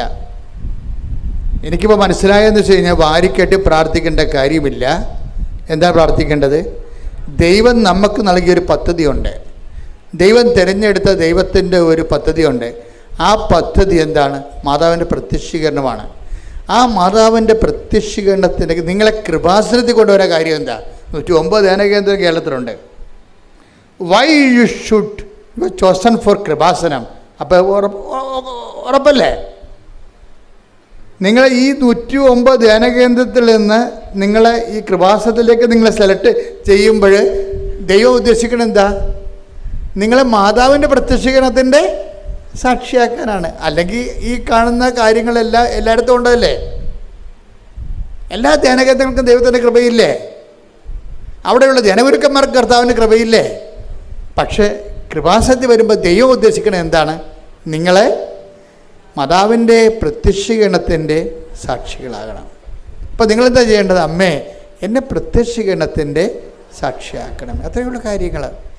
പരിശുദ്ധ അമ്മ ജീവനോടെ പ്രത്യക്ഷപ്പെട്ട ഈ അൾത്താരയിൽ സാക്ഷ്യം പറയുവാൻ അനുഗ്രഹം ചെയ്ത തിരുക്കുമാരനും പരിശുദ്ധ അമ്മയ്ക്കും 1000 നന്ദി. എൻ്റെ പേര് നിഷ, ഹസ്ബൻഡ് ബിനു, മക്കൾ കാൻഡിസ്, നോയൽ. ഞങ്ങൾ പൂനെയിൽ കാർമൽ പാരിഷ് ഇടവകയിൽ നിന്നും വരുന്നു. ഞാൻ ആദ്യമായി കൃപാസനത്തെ പറ്റി കേൾക്കുന്നത് യൂട്യൂബിലൂടെയാണ്. യൂട്യൂബിലെ സാക്ഷ്യങ്ങൾ കേട്ടുകൊണ്ടാണ് ഞാൻ കൃപാസനത്തെ പറ്റി അറിയുന്നത്. അതിനുശേഷം ഞാൻ ആദ്യമായി ഓൺലൈനിൽ ഉടമ്പടി എടുത്തിരുന്നു. 2023 ഡിസംബർ 28-ാം തീയതിയാണ് ആദ്യമായി തീർത്ഥാടന ഉടമ്പടി എടുത്തത്. അതിനുശേഷം ഞാൻ മോൻ്റെ MBBS പഠനത്തിന് ശേഷം ഞാനും അവനും കൂടി ഇവിടെ വന്ന തീർത്ഥാടന ഉടമ്പടി എടുക്കുകയുണ്ടായി. ഞാൻ എൻ്റെ ഉടമ്പടി പുതുക്കുകയും മോൻ ആദ്യമായിട്ട് ഉടമ്പടി എടുക്കുകയും ചെയ്തു. അന്ന് ഞാൻ അമ്മയോട് പറഞ്ഞിരുന്നു, അമ്മേ, മോൻ ഇവിടെ വന്നത് അമ്മയ്ക്ക് ഇഷ്ടമായിട്ടുണ്ടെങ്കിൽ അവന് മാതാവിൻ്റെ രൂപമെടുത്ത് പ്രദർശനത്തിൽ പങ്കെടുക്കുവാൻ സാധിക്കണമേ എന്ന് മോനോട് ഞാൻ പറഞ്ഞിരുന്നു. മോനെ, നീ അതുപോലെ പ്രാർത്ഥിക്കണം. അതുപോലെ അവനത് മാതാവിനെ കിട്ടുകയും അതുപോലെ ജോസഫ് അച്ഛൻ്റെ തലയിൽ വെച്ചുള്ള ബ്ലെസ്സിങ്സ് കിട്ടിയതിന് ശേഷമാണ് ഞങ്ങളിവിടെ നിന്ന് പോയത്. പിന്നെ ഓഗസ്റ്റിലായിരുന്നു അവൻ്റെ നീറ്റ് PG എക്സാമിന് ശേഷം ഞങ്ങൾക്ക് ഇവൻ ഏത് ബ്രാഞ്ച് സെലക്ട് ചെയ്യണമെന്ന് അത്ര ക്ലിയർ ആയിട്ടൊരു ഐഡിയ ഉണ്ടായിരുന്നില്ല. അതിനുവേണ്ടി ഞങ്ങൾ പ്രത്യേകമായി പ്രാർത്ഥിച്ചുകൊണ്ടിരുന്നു. ഇവന് നീറ്റിന് കിട്ടിയ സ്കോർ വെച്ച് നോക്കുമ്പോൾ അവൻ ഏറ്റവും ഇഷ്ടപ്പെട്ട ബ്രാഞ്ച്, അവൻ ആഗ്രഹിച്ചിരുന്ന ബ്രാഞ്ചിൽ തന്നെ കിട്ടാനായിരുന്നു സാധ്യതയുണ്ടായിരുന്നത്. പിന്നെ നീറ്റ് കൗൺസിലിംഗ് സ്റ്റാർട്ടായ സമയത്ത് സെൻറ്റ് ജോൺസിൽ അപ്ലൈ ചെയ്യുന്നുണ്ടായിരുന്നു. ആ സമയത്ത് ഞങ്ങൾ പൂനെയിലായതുകൊണ്ട് ഞങ്ങൾക്ക് കല്യാൺ ഡയോസിസിലെ ബിഷപ്പിൻ്റെ ലെറ്ററും ബർത്ത് സർട്ടിഫിക്കറ്റുമായിട്ടാണ്, ബാപ്റ്റിസം സർട്ടിഫിക്കറ്റുമായിട്ടാണ് സെൻറ്റ് ജോൺസിൽ വരേണ്ടിയിരുന്നത്. അങ്ങനെ ആദ്യമായിട്ട് അവൻ സെൻറ്റ് ജോൺസിൽ വരികയും ആ വന്ന സമയത്ത് ഉപ്പൊക്കെ ഇട്ട് അവിടെ പ്രാർത്ഥിച്ചിട്ടാണ് വന്നത്. അപ്പോൾ ഇവർ വന്ന് എന്നോട് പറഞ്ഞു, അമ്മ ആ കോളേജ് നല്ലതാണ്, എനിക്ക് അവിടെ കിട്ടുവാണെങ്കിൽ ഒത്തിരി ഇഷ്ടമാണ് എന്ന് പറഞ്ഞ്. പിന്നീട് ഞങ്ങളപ്പം സെൻറ്റ് ജോൺസ് എന്ന് എപ്പോഴും മനസ്സിൽ കരുതി പ്രത്യേകം പ്രാർത്ഥിക്കുന്നുണ്ടായിരുന്നു. അതിനുശേഷം റൗണ്ട് 1 കൗൺസിലിംഗ് തുടങ്ങി. ആ സമയത്ത് നമുക്ക് മനസ്സിലായി സൈക്കാട്രി ബ്രാഞ്ചിലോട്ട് ഞങ്ങൾ കാറ്റഗറി 3 ആണ്. കാറ്റഗറി 1 ഒരു സീറ്റാണ് അലോക്കേറ്റ് ചെയ്തിരിക്കുന്നത്. അത് സിസ്റ്റേഴ്സ് അല്ലെങ്കിൽ അച്ഛന്മാർക്കുള്ള സീറ്റാണ്, അവർ ഡോക്ടറാണെങ്കിൽ അവർക്കുള്ളത്. കാറ്റഗറി 2 3 സീറ്റ് സെൻറ്റ് ജോൺസിൽ പഠിച്ചിട്ടുള്ള MBBS അവിടെ നിന്ന് ചെയ്തിട്ടുള്ള കുട്ടികൾക്കാണ് പ്രയോറിറ്റി കൊടുക്കുന്നത്, അവർക്കാണ് സീറ്റ് അലോക്കേറ്റ് ചെയ്തിരിക്കുന്നത്. കാറ്റഗറി 3 ആണ്, ഞങ്ങൾക്ക് സീറ്റൊന്നും അവിടെ ഇല്ല. അപ്പോൾ ഞങ്ങൾ പിന്നെ അന്ന് തന്നെ ഞാൻ ലൈറ്റ് ക്യാനിൽ പ്രയർ റിക്വസ്റ്റ് ഇട്ട് പ്രാർത്ഥിക്കാൻ തുടങ്ങി. ഈ സമയത്ത് തന്നെ മാതാവ് ഞങ്ങളെ പ്രത്യേകമായിട്ട് ഈ ഉടമ്പടിയുടെ ചില കാര്യങ്ങൾ പെൻഡിങ് ഉണ്ടായിരുന്നു, അത് പൂർത്തിയാകാനായിട്ട് ചില ചലഞ്ചായിട്ട് എനിക്കൊരു സാഹചര്യം ഒരുക്കി തരികയുണ്ടായി. ഞാനൊരു യൂട്യൂബ് ചാനൽ നടത്തുന്ന ഒരു യൂട്യൂബറാണ്. എനിക്ക് ഏകദേശം 41,000 സബ്സ്ക്രൈബേഴ്സ് ഉണ്ട് യൂട്യൂബ് ചാനൽ. ഒരു നവംബർ 11 ഞാൻ എൻ്റെ ചാനലിൽ 2 വീഡിയോ അപ്ലോഡ് ചെയ്തു. ഏകദേശം ഒരു ഉച്ചയ്ക്ക് 12 മണിക്കായിരുന്നു ആദ്യത്തെ വീഡിയോ. അതിനുശേഷം 4 മണിയായപ്പോഴത്തേക്കും അടുത്ത വീഡിയോ ഷെഡ്യൂൾ ചെയ്ത് വെച്ചിട്ടുണ്ടായിരുന്നു. ഒരു 4:15 ആയപ്പോഴത്തേക്ക് എൻ്റെ സൊസൈറ്റിയിലൊരു ആൻറ്റി വന്ന് പറഞ്ഞു, നിഷ എന്തോ നിൻ്റെ വീഡിയോ ചാനലിൽ പറ്റിയിട്ടുണ്ട്, സം വിയേർഡ് മെസ്സേജ് വരുന്നുണ്ട് എന്ന് നോക്കിയപ്പോൾ ഞാൻ നോക്കിയപ്പോൾ എൻ്റെ ചാനൽ ടെർമിനേറ്റായി. പ്രത്യേകിച്ചൊരു റീസണും എനിക്ക് മനസ്സിലായില്ല, ചാനൽ ടെർമിനേറ്റായി. അപ്പോൾ മോനോട് ഞാൻ പറഞ്ഞു, മോൻ മെസ്സേജ് നോക്കിയിട്ട് ഇപ്പോൾ യൂട്യൂബിൻ്റെ മെയിൽ ചെക്ക് ചെയ്തിട്ട് പറഞ്ഞു, അമ്മയുടെ ചാനൽ ടെർമിനേറ്റായി പോയിട്ടുണ്ട്, അവിടെ നിന്നൊരു മെസ്സേജ് വന്നു അപ്പീൽ ചെയ്യാനായിട്ട്. പക്ഷേ ഞാൻ അപ്പീൽ ചെയ്ത് 2 ദിവസം കഴിഞ്ഞ് റിസൾട്ട് വന്ന് അവർ പറഞ്ഞു, നിങ്ങളുടെ ചാനലിന് ഞങ്ങൾ ചെക്ക് ചെയ്തു, ടെർമിനേറ്റാണ്. അപ്പോൾ ആദ്യമൊക്കെ എനിക്ക് കുഴപ്പമില്ലായിരുന്നു, കുഴപ്പമില്ല ഞാൻ വേറൊരു ചാനൽ തുടങ്ങാം. പക്ഷേ പിന്നീട് എനിക്ക് മനസ്സിലായി ഞാൻ എങ്ങനെ തുടങ്ങിയാലും ഇങ്ങനൊരു മിസ്റ്റേക്കിൽ അവർ എൻ്റെ ഫേസ് ID ഒക്കെ ഡിറ്റക്റ്റ് ചെയ്തിട്ട് എന്നെ ടെർമിനേറ്റ് ചെയ്യത്തേ ഉള്ളൂ. അപ്പം കാരണം എനിക്ക് യൂട്യൂബിൽ ഞാൻ ഒത്തിരി സമയം സ്പെൻഡ് ചെയ്യുമായിരുന്നു, വീഡിയോ എടുക്കാനും എഡിറ്റ് ചെയ്യാനും അപ്ലോഡ് ചെയ്യാനും ഒക്കെ ആയിട്ട്. അപ്പോൾ പലപ്പോഴും എൻ്റെ പ്രാർത്ഥനകൾക്ക് ചിലപ്പോൾ വീഴ്ച വന്നതായിരിക്കാം, അല്ലെങ്കിൽ എനിക്ക് പിന്നീട് തരാനുള്ള അനുഗ്രഹത്തിലേക്ക് കൂടുതൽ അടുപ്പിക്കാനായിട്ടായിരിക്കാം ഇങ്ങനൊരു ചലഞ്ച് തന്നത്. അപ്പോൾ എനിക്ക് മനസ്സിലായി എൻ്റെ കയ്യിലിനി ഉടമ്പടിയിലെ കുറേ പത്രങ്ങളൊക്കെ കൊടുക്കാനുണ്ടായിരുന്നു. ഞാൻ ആ പത്രം എല്ലാം എടുത്ത് അതിനകത്ത് വിശ്വാസ പ്രമാണം ചൊല്ലി ഉപ്പും അതുപോലെ തന്നെ തൈലമൊക്കെ പുരട്ടിയിട്ട് പത്രം എല്ലാം എടുത്തിട്ട് പിറ്റേ ദിവസം ഞാനും മോനും കൂടി അവിടെ ഞാൻ ഇതുവരെ പോകാത്ത, പൂനെ താമസിച്ചിട്ട് 22 വർഷമായി, പക്ഷേ ഒരിക്കൽ പോലും പോകാത്തൊരു പള്ളിയുണ്ട് അവിടെ. ഉച്ചയ്ക്ക് 12 മണിക്ക് ഒരു മാസമുണ്ട്. ഞാനും ഇവനും കൂടി പോയി അവിടെ പത്രമൊക്കെ കൊടുത്തു, അവൻ്റെ ഇംഗ്ലീഷ് പത്രമൊക്കെ കൊടുത്ത് തീർത്തു. കുർബാനയും കൂടി. അന്ന് ചൊവ്വാഴ്ചയായിരുന്നു. അപ്പോൾ ഞാൻ തിരിച്ചു വന്ന് ഉടമ്പടി ധ്യാനമൊക്കെ കൂടി കഴിഞ്ഞിട്ട് വൈകുന്നേരം ഞാൻ നോക്കുമ്പോൾ എനിക്ക് മെയിൽ വന്നിട്ടുണ്ട്, നിങ്ങളുടെ ചാനൽ നിനക്ക് റിക്കവറാക്കി തന്നു എന്നുള്ളത്. അപ്പോൾ എനിക്ക് പിടികിട്ടി ഈ പത്രം കൊടുക്കാതെ എന്നെ വീട്ടിൽ വെച്ചിരിക്കുന്നത് ആണ് എന്നെ ഏറ്റവും കൂടുതൽ മാതാവിന് ഞാൻ അകന്നു പോയെന്നും തോന്നുന്നതും അത് ഈശോയോട് അടുപ്പിക്കാൻ വേണ്ടിയിട്ട് മാതാവ് എനിക്ക് തരുന്നതെന്ന് മനസ്സിലായി. ഞാൻ പിന്നീട് ആ പത്രം എല്ലാമായിട്ട് പിന്നീടുള്ള സൺഡേകൾ ഞാനും മോനും കൂടി ഇത്രയും വർഷമായിട്ട് ഞാൻ പോയിട്ടില്ലാത്ത കുറച്ച് പള്ളികളുണ്ട് അവിടെ. ആ പള്ളിയിലെല്ലാം പോകുന്നു. ചിലപ്പം 1, 2, 3 കുർബാനയൊക്കെ കണ്ട ദിവസമുണ്ട്. പത്രം എല്ലാം കൊടുത്ത് തീർത്തു. അങ്ങനെ രണ്ടാമത് ഇവരുടെ റിസൾട്ട് വന്നപ്പോഴത്തേക്കും കാറ്റഗറി 2 3 സീറ്റിലും അലോട്ട്മെൻറ്റ് പോയിട്ടുണ്ട്. നമുക്ക് പിന്നെ സീറ്റ് കിട്ടാൻ സാധ്യതയൊന്നുമില്ല. അപ്പോൾ ഡിസംബർ 14 ഞങ്ങൾക്ക് മനസ്സിലായി ഇവിടെ കർണാടക എൻട്രൻസ് അതോറിറ്റിയിൽ ഒറിജിനൽ ഡോക്യുമെൻറ്റ്സ് സബ്മിറ്റ് ചെയ്യാൻ വരണം. ആ സമയത്ത് ഞാൻ ഡോക്യുമെൻറ്റ്സ് എടുത്തിട്ട് അതിനകത്ത് ഉപ്പും അതുപോലെ തന്നെ വിശുദ്ധ തൈലമൊക്കെ പുരട്ടി പ്രാർത്ഥിച്ചിട്ടാണ് മോൻ്റെ കയ്യിൽ കൊടുത്തു വിട്ടത്. അത് ഇവിടുന്ന് സബ്മിറ്റ് ചെയ്തു. അതുപോലെ തന്നെ ഡിസംബർ 16 ഉടമ്പടി ധ്യാനം നടക്കുമ്പോൾ അച്ഛൻ്റെ ഒരു വേർഡ്സ് എനിക്ക് ഭയങ്കരമായിട്ടും സ്ട്രൈക്കായി. അച്ഛൻ അതിനകത്ത് പറയുന്നുണ്ടായിരുന്നു, മാത്യു 7:9 മക്കൾ അപ്പം ചോദിച്ചാൽ കല്ല് കൊടുക്കുന്നവരുണ്ടോ, അതുപോലെ മീൻ ചോദിച്ചാൽ പാമ്പിനെ കൊടുക്കുമോ. അപ്പോൾ ഉടമ്പടി എടുത്ത് പ്രാർത്ഥിക്കുന്നവരായി നിങ്ങൾക്ക് മാതാവിനോട് ചോദിക്കുന്ന എല്ലാ അനുഗ്രഹവും തരും. നിങ്ങളുടെ ഉടമ്പടിയിൽ എന്ത് വെച്ചിട്ട് നിയോഗം നിങ്ങൾക്ക് സാധിച്ചു തരും. അപ്പോൾ എനിക്കത് ഒത്തിരി എനിക്ക് തോന്നി, എനിക്കുള്ള മെസ്സേജായിട്ടാണ് തോന്നിയത്. അപ്പോൾ ഞാൻ മോനോടും പറഞ്ഞു, എടാ ഇങ്ങനെ ഒരു കാര്യം കേട്ടിട്ടുണ്ട് കേട്ടോ, ഇത് നമുക്ക് ചിലപ്പോൾ ഉള്ള മെസ്സേജ് ആയിരിക്കും. അപ്പോൾ മോൻ പറഞ്ഞു, കുഴപ്പമില്ല അമ്മ, ഞാൻ മാതാവിനോട് ഈശോയോടും പറയുന്നുണ്ട് എനിക്കൊരു സീറ്റ് കിട്ടണേ, കിട്ടിയില്ലെങ്കിലും കുഴപ്പമൊന്നുമില്ല എന്നിങ്ങനെ പറഞ്ഞു. അപ്പോൾ എനിക്ക് ഒത്തിരി സന്തോഷമായി. കാരണം വെച്ചാൽ അവൻ നിരാശയിലേക്കൊന്നും പോകുന്നില്ലല്ലോ. നമ്മൾ മക്കളെ വിശ്വാസത്തിൽ വളർത്തുമ്പോൾ അവർ ഈ ചെറിയ ചെറിയ കാര്യങ്ങൾ വരുമ്പോൾ ഇങ്ങനെ വിശ്വാസം തകർന്നു പോവുകയാണെങ്കിൽ എന്നുള്ളൊരു പേടി ഉണ്ടായിരുന്നു. പക്ഷേ അങ്ങനെ പറഞ്ഞപ്പോൾ എനിക്ക് ഒത്തിരി ആശ്വാസമായി. കുഴപ്പമില്ല, ഇനിയിപ്പം കിട്ടിയില്ലെങ്കിലും കുഴപ്പമില്ലല്ലോ എന്നുള്ള രീതിയിൽ. പക്ഷെ ഞങ്ങൾക്കൊരു കാര്യം വളരെ വ്യക്തമായിരുന്നു, റൗണ്ട് 2 എവിടെയെങ്കിലും അഡ്മിഷൻ എടുത്തിരിക്കണം. അപ്പോൾ ഞങ്ങൾക്ക് ഓൾ ഇന്ത്യയിൽ വേറൊരു കോളേജ് കിട്ടിയിട്ടുണ്ട്. അതുവഴി ഞങ്ങൾ അഡ്മിഷൻ എടുക്കാനായിട്ട് ഞങ്ങൾക്ക് മാംഗ്ലൂരാണ് പോകേണ്ടത്. അപ്പോൾ അതിൻ്റെ ലാസ്റ്റ് ഡേറ്റ് ഡിസംബർ 25 അപ്പോൾ ഞങ്ങൾ 22 തീയതി ബാംഗ്ലൂരിൽ നിന്ന് പൂനെയിൽ നിന്ന് ബാംഗ്ലൂരിൽ വരികയാണ്. ഞങ്ങൾക്ക് ഡോക്യുമെൻറ്റ്സ് എടുക്കുകയും വേണം, മറ്റേ കോളേജ് ജോയിൻ ചെയ്യുകയും വേണം ഇൻ കേസ് ബാംഗ്ലൂർ കിട്ടിയില്ല എങ്കിൽ. പക്ഷേ 23 തീയതിയിലെ ഉടമ്പടി ധ്യാനം നടക്കുന്ന സമയത്ത് 12 മണിക്കാണ് ഞങ്ങൾക്ക് റിസൾട്ട് വരുന്നത്. അവനെ സെലക്ട് ചെയ്തിട്ടുണ്ടായിരുന്നു. അത് ശരിക്കും മാതാവിൻ്റെ ഒരു ഇടപെടൽ മാത്രമാണ്, അല്ലെങ്കിൽ അങ്ങനെ ഒരു കാര്യം മാറി. കാരണം കിട്ടാൻ ഒരു സാധ്യതയും ഉണ്ടായിട്ടില്ല. അതാണ് ഞങ്ങൾക്ക് മാതാവ് തന്നു എന്ന് ഉറപ്പായി വിശ്വസിക്കുന്നത്. Not by merit but his grace എന്നുള്ളത് തന്നെയാണ് അവിടെ സംഭവിച്ചത്.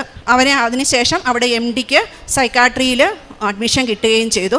അതാണ് ഞങ്ങൾക്ക് ഏറ്റവും ഇതിലേക്ക് വരുത്താൻ വേണ്ടി മാതാവ് ഞങ്ങളെ തയ്യാറാക്കിയ വിധവും അതൊക്കെ ഒത്തിരി ഞങ്ങളുടെ ആധ്യാത്മിക ജീവിതത്തിൽ ഞങ്ങൾക്ക് ഉണ്ടായിരുന്ന കുറവുകളെ മനസ്സിലാക്കി തരാനും നിരന്തരമായിട്ടുള്ള പ്രാർത്ഥനയും ഇതൊക്കെ ചെയ്യാനും സാധിച്ചു. അപ്പം ഞാൻ അന്ന് എൻ്റെ യൂട്യൂബ് ചാനലിൽ പോയ സമയത്ത് ഞാൻ എന്താ ചെയ്തതെന്ന് വെച്ച് കഴിഞ്ഞാൽ, ഞാൻ പ്രത്യേകമായിട്ട് ഓൺലൈനിൽ ലൈറ്റ് ക്യാൻഡിൽ പ്രയർ ഇട്ടിട്ട് ഓൺലൈൻ ഉടമ്പടി എടുത്ത്, അതുപോലെ തന്നെ സമ്പൂർണ്ണ ജപമാല ചൊല്ലി ഫാസ്റ്റ്, അതായത് നോൺ വെജ് അതുപോലെയുള്ളൊന്നും കഴിക്കില്ല എന്നുള്ളൊരു തീരുമാനം എടുത്തിട്ടാണ് ഞാൻ അന്ന് പ്രാർത്ഥിച്ചുകൊണ്ടിരുന്നത്. അതിൻ്റെ ഫലമായിട്ട് മാതാവ് ഞങ്ങളെ കൂടുതൽ ദൈവത്തിങ്കിലേക്ക് അടുപ്പിച്ചുകൊണ്ടിരുന്നു.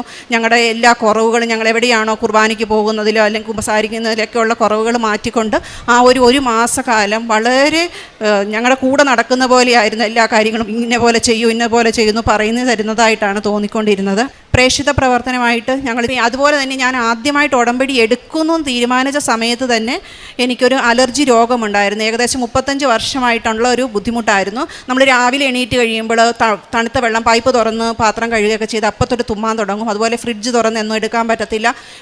കുറേ എല്ലാ ദിവസവും ഞാൻ അലറിഡ് ഡി എന്നൊരു ടാബ്ലറ്റ് കഴിച്ചിട്ടാണ് ഉറങ്ങിക്കൊണ്ടിരുന്നത്. അത് ഒത്തിരി വർഷങ്ങളായിട്ട് അങ്ങനെ ചെയ്യുന്നതായിരുന്നു. പക്ഷേ ഞാൻ പോലും അറിയാതെയാണ് എനിക്ക് അങ്ങനെ ഒരു സൗഖ്യം മാതാവ് തന്നത്. അതായിരുന്നു എനിക്ക് ആദ്യമുണ്ടായ ഒരു രോഗസൗഖ്യം. 5 വർഷമായിട്ടുള്ളൊരു പ്രോബ്ലം ആയിരുന്നു ആ ഒരു അലർജി പ്രോബ്ലം. പ്രേക്ഷിത പ്രവർത്തനമായിട്ട് ഞങ്ങൾ ചെയ്യുന്നത് മെയിനായിട്ട് ഞാൻ പത്രങ്ങൾ കൊടുക്കുന്നു. പത്രം ഞങ്ങൾ മിക്കവാറും ഞങ്ങളുടെ പള്ളികളിലായിരിക്കത്തില്ല ഇപ്പം കൊടുക്കുന്നത്, പുറത്തുള്ള പള്ളികളിലാണ് കൊടുക്കുക. അത് ചിലപ്പം ഇംഗ്ലീഷ് പത്രവും മലയാളം പത്രവും ആയിട്ടാണ് പോകുന്നത്. അവിടെ പല പള്ളികളിലും കൊണ്ട് കൊടുക്കാറുണ്ട്. അതുപോലെ തന്നെ ഉടമ്പടി ധ്യാനം ഷെയർ ചെയ്യുക, ഡെയിലി ബ്രെഡ് എല്ലാ ദിവസവും കേൾക്കുന്നത് സ്റ്റാറ്റസ് ഇടാറും ഷെയർ ചെയ്യാറുമുണ്ട്. ആത്മീയ ജീവിതം എന്ന് പറയുന്നത് ഞങ്ങൾ എല്ലാ മാസവും ഞാൻ ആദ്യ വെള്ളിയാഴ്ചയാണ് കുമ്പസാരിക്കുന്നത്. അതുപോലെ തന്നെ പള്ളികളിൽ എല്ലാ സൺഡേയും മാസിന് പോകുന്നു. കഴിയുന്നതും ഞങ്ങൾക്ക് ഈവനിങ്ങിലാണ് ഒരു ദിവസം മാസം ഉള്ളത്, അതുകൊണ്ട് പറ്റുന്ന സമയങ്ങളിൽ പോവാറുണ്ട്. പിന്നീട് ബൈബിൾ വായന, അതുപോലെ തന്നെ ജപമാലയാണ് ഏറ്റവും കൂടുതൽ ചൊല്ലി പ്രാർത്ഥിക്കാറുള്ളത്. My name is Noel. I have truly been blessed by this miracle in my life. Just like Father Joseph keeps saying, not by merit but by grace. I feel my life is truly a testament for the things that have happened in the last 1 year. I could not have expected anything of that sort. I would like to take this opportunity to thank our Lord Jesus Christ and Blessed Mother Mary for all the blessings that me and my family have received. ഈ ഒരു അനുഗ്രഹം നൽകി മാതാവിൻ്റെ പ്രത്യക്ഷീകരണത്തിന് സാക്ഷിയാക്കണമേ എന്ന് ഞാൻ നിരന്തരം പ്രാർത്ഥിച്ചുകൊണ്ടിരുന്നത്. അങ്ങനെ ഞങ്ങൾക്ക് ആ പ്രത്യക്ഷീകരണത്തിന് സാക്ഷിയാകാൻ അവസരം നൽകിയ മാതാവിനും തിരുകുമാരനും 1000 നന്ദി ഒരിക്കൽ കൂടി പറഞ്ഞുകൊണ്ട് ഞങ്ങളുടെ സാക്ഷി ഇവിടെ നിർത്തുന്നു. ദൈവത്തെ സ്നേഹിക്കുന്നവർക്ക്, അവിടുത്തെ പദ്ധതി അനുസരിച്ച് വിളിക്കപ്പെട്ടവർക്ക് അവിടുന്ന് സകലതും നന്മയ്ക്കായി പരിണമിക്കുമെന്ന് നമുക്കറിയാമല്ലോ. റോമാക്കാർക്ക് എഴുതിയ ലേഖനം 8-ാം അധ്യായം 28-ാം തിരുവചനമാണിത്. സ്നേഹിച്ച് അവൻ്റെ വഴിയിൽ നടക്കാൻ ശ്രമിക്കുന്നവരുടെ ജീവിതത്തിൽ സംഭവിക്കുന്ന എല്ലാ കാര്യങ്ങളും, നല്ലതായാലും കഷ്ടതയായാലും നഷ്ടമായാലും വേദനയായാലും, ദൈവം ഒടുവിൽ നന്മയ്ക്കായി മാറ്റുന്നു. എല്ലാം തന്നെ നല്ലതാണ് എന്നല്ല, കഷ്ടപ്പാടുകൾ ആവശ്യമില്ല എന്നുമല്ല. ഈശോ നമ്മൾ മനസ്സിലാക്കാത്ത സാഹചര്യങ്ങൾ ഉപയോഗിച്ച് നമ്മുടെ ആത്മീയ വളർച്ചയ്ക്കും ഈശോയുടെ ഉദ്ദേശം നിറവേറ്റുന്നതിനും ഒടുവിൽ നമുക്ക് നല്ലതാക്കുന്നതിനും വേണ്ടി പ്രവർത്തിക്കുന്നു. അങ്ങനെ ഒരു വലിയൊരു സാക്ഷ്യമാണ് നിഷ ബിനുവും കുടുംബവും നമ്മളോട് സാക്ഷ്യപ്പെടുത്തിയത്. ഈശോയും അമ്മയും കൂടെ നിന്ന് ഈശോയുടെ പദ്ധതി അനുസരിച്ച് ഇവർ വിളിക്കപ്പെട്ടവരാണ്. അതുകൊണ്ടാണ് എല്ലാ കാര്യങ്ങളിലും ഇവർക്ക് ഈശോയുടെ അമ്മയുടെ കാര്യങ്ങൾ ഇവർക്ക് മനസ്സിലാക്കുവാനും ബോധ്യപ്പെടുവാനും സാധിച്ചത്. യൂട്യൂബ് വഴിയാണ് കൃപാസനത്തെ പറ്റി അറിഞ്ഞതും. ആദ്യമായി കൃപാസനത്തിൽ കണക്ട് ചെയ്യുന്നത് ഓൺലൈനിൽ കൂടിയാണ്. മകൻ്റെ MBBSൻ്റെ പഠനം കഴിഞ്ഞ് നല്ലൊരു കോളേജിലേക്ക് PG എക്സാമിന് വേണ്ടിയിട്ട്, പഠിത്തത്തിന് വേണ്ടിയിട്ട് ഒരു ബ്രാഞ്ച് സെലക്ട് ചെയ്യാനായിട്ട് ഈ മക്കൾ ശ്രമിച്ചിരുന്നു. പിന്നീടാണ് ഉടമ്പടി ജീവിതത്തിൽ കൂടെ ഇവർക്ക് ലഭിച്ച അനുഗ്രഹങ്ങൾ. ഉടമ്പടി വസ്തുക്കളായ ഉപ്പ് ഉപയോഗിച്ചാണ് ഓരോ പ്രാവശ്യവും പല കോളേജുകളിൽ പോയപ്പോഴും അഡ്മിഷന് പോയപ്പോഴും ഇവർ പ്രാർത്ഥിച്ചത്. സീറ്റിന് വേണ്ടി എല്ലാം അവർ എക്സ്പ്ലെയിൻ ചെയ്ത് കഴിഞ്ഞു. അവസാനം എല്ലാം നല്ല രീതിയിലാക്കി തന്നെ ദൈവം ഇവർക്ക് അനുഗ്രഹിച്ചതാണ് നമ്മൾ കണ്ടത്. MD സൈക്കാട്രിയിലാണ് അഡ്മിഷന് കൊടുത്തത്. ഈശോയും അമ്മയും കനിഞ്ഞനുഗ്രഹിച്ച ഒരു അനുഗ്രഹമാണ് സെൻറ്റ് ജോൺസ് മെഡിക്കൽ കോളേജിൽ ഈ മകൻ്റെ ആഗ്രഹമനുസരിച്ചാണ് അവരനുഗ്രഹിച്ചിരിക്കുന്നത്. അതാണ് നമ്മൾ പറയുന്നത്, ഈശോ നമ്മൾ മനസ്സിലാക്കാത്ത സാഹചര്യങ്ങളിൽ ഉപയോഗിച്ചാണ് നമ്മുടെ ആത്മീയ വളർച്ചയിൽ നമ്മളെ അനുഗ്രഹിക്കുന്നത്. ഈ മകൾ പറഞ്ഞ പോലെ യൂട്യൂബ് പെട്ടെന്ന് ടെർമിനേറ്റായിപ്പോയി. അപ്പോൾ കൂടുതൽ അവരുടെ ജീവിതത്തിൽ കൂടുതൽ തിരുത്തുവാനാണ്, കുറവുകൾ മനസ്സിലാക്കാനായിട്ട് ഇവർക്ക് സാധിച്ചു. പലപ്പോഴും ഇവരുടെ സാക്ഷ്യത്തിൽ പറഞ്ഞത്, ഞങ്ങളിപ്പോഴും എന്തെങ്കിലും നടക്കുമ്പോൾ കുറവുകൾ എന്താണ് തിരുത്തേണ്ടത് എന്നാണ് ഇവർ നോക്കിയത്. പെട്ടെന്നാണ് പത്രം കൊടുത്തില്ലല്ലോ, ആ പത്രം വിതരണം ചെയ്യാനായിട്ട് കുടുംബം അതിനു വേണ്ടിയിട്ടാണ് പുറപ്പെട്ടത്. പിന്നെയാണ് ഉടമ്പടി ജീവിതത്തിൽ എത്രയൊക്കെ മാറ്റങ്ങൾ വരുത്താമോ അത്രയെല്ലാം മാറ്റങ്ങളാണ് ഇവർ നടത്തിയത്. അതുമൂലമാണ് നമ്മൾ മനസ്സിലാകാത്ത സാഹചര്യങ്ങൾ വരുമ്പോഴും അവരത് മനസ്സിലാക്കാനായിട്ട് ഈശോയും അമ്മയുമാണ് അവർക്ക് അനുഗ്രഹം നൽകിയത്. അങ്ങനെ ഓരോ പ്രാവശ്യം അവർ തിരുത്തി അവരുടെ ഉടമ്പടി ജീവിതം കൂടുതൽ ആത്മാർത്ഥതയോടെ കൂടുതൽ തീഷ്ണതയോടെ നയിച്ചപ്പോഴാണ് ഇവരുടെ ജീവിതത്തിലേക്ക് ഈശോയും അമ്മയും അനുഗ്രഹങ്ങൾ വർഷിച്ചത്. ആ മകൻ പറഞ്ഞതുപോലെ ഈ മകളുടെ വിശ്വാസമാണ്. അച്ഛൻ്റെ ടോക്കിൽ കേട്ട ഓരോ പ്രാവശ്യം ടോക്ക് കേൾക്കുമ്പോഴും അത് ഞങ്ങളോട് പറയുന്ന പോലെയാണ് അവർക്ക് കരുതിയത്. മത്തായിയുടെ സുവിശേഷം 7-ാം അധ്യായം 9-ാം വചനമാണ് ഒരു വലിയ സ്ട്രൈക്കായത്.